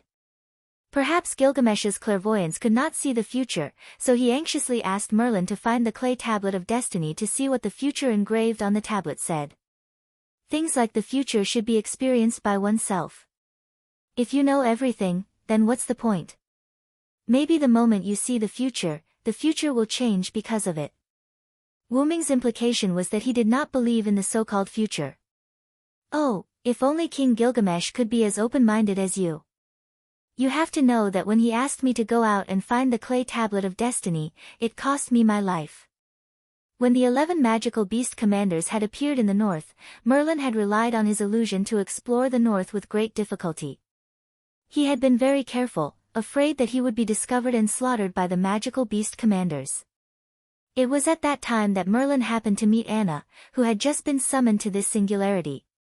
If Merlin had discovered it a little later, perhaps Anna would have already died at the hands of the magical beast commander. Hey, you've been cooped up in the pagoda all day, it's time for you to come out and get some exercise. Wyrm and Merlin once again laughed at his misfortune. You'd better spare me. Merlin found it troublesome to even recite an incantation, let alone go outside. He was a total shut-in.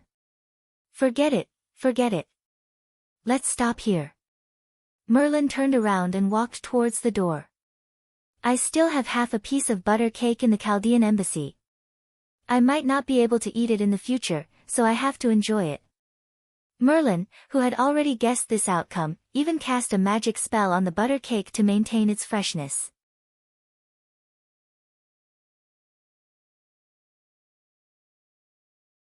When the two passed by an alley, Wyrm suddenly stopped and turned his head to look at the alley. In the alley, there was an old man in tattered clothes leaning against the wall. The old man's eyes were covered by a tattered hood, and he looked like he was asleep. Merlin's eyes lit up when he saw the old man, and then he smiled. Oh, I'll go back and enjoy my butter cake first. In the end, only Wyrm and the old man were left in the alley. Wyrm walked into the alley and sat down face to face with the old man. What do you want from me?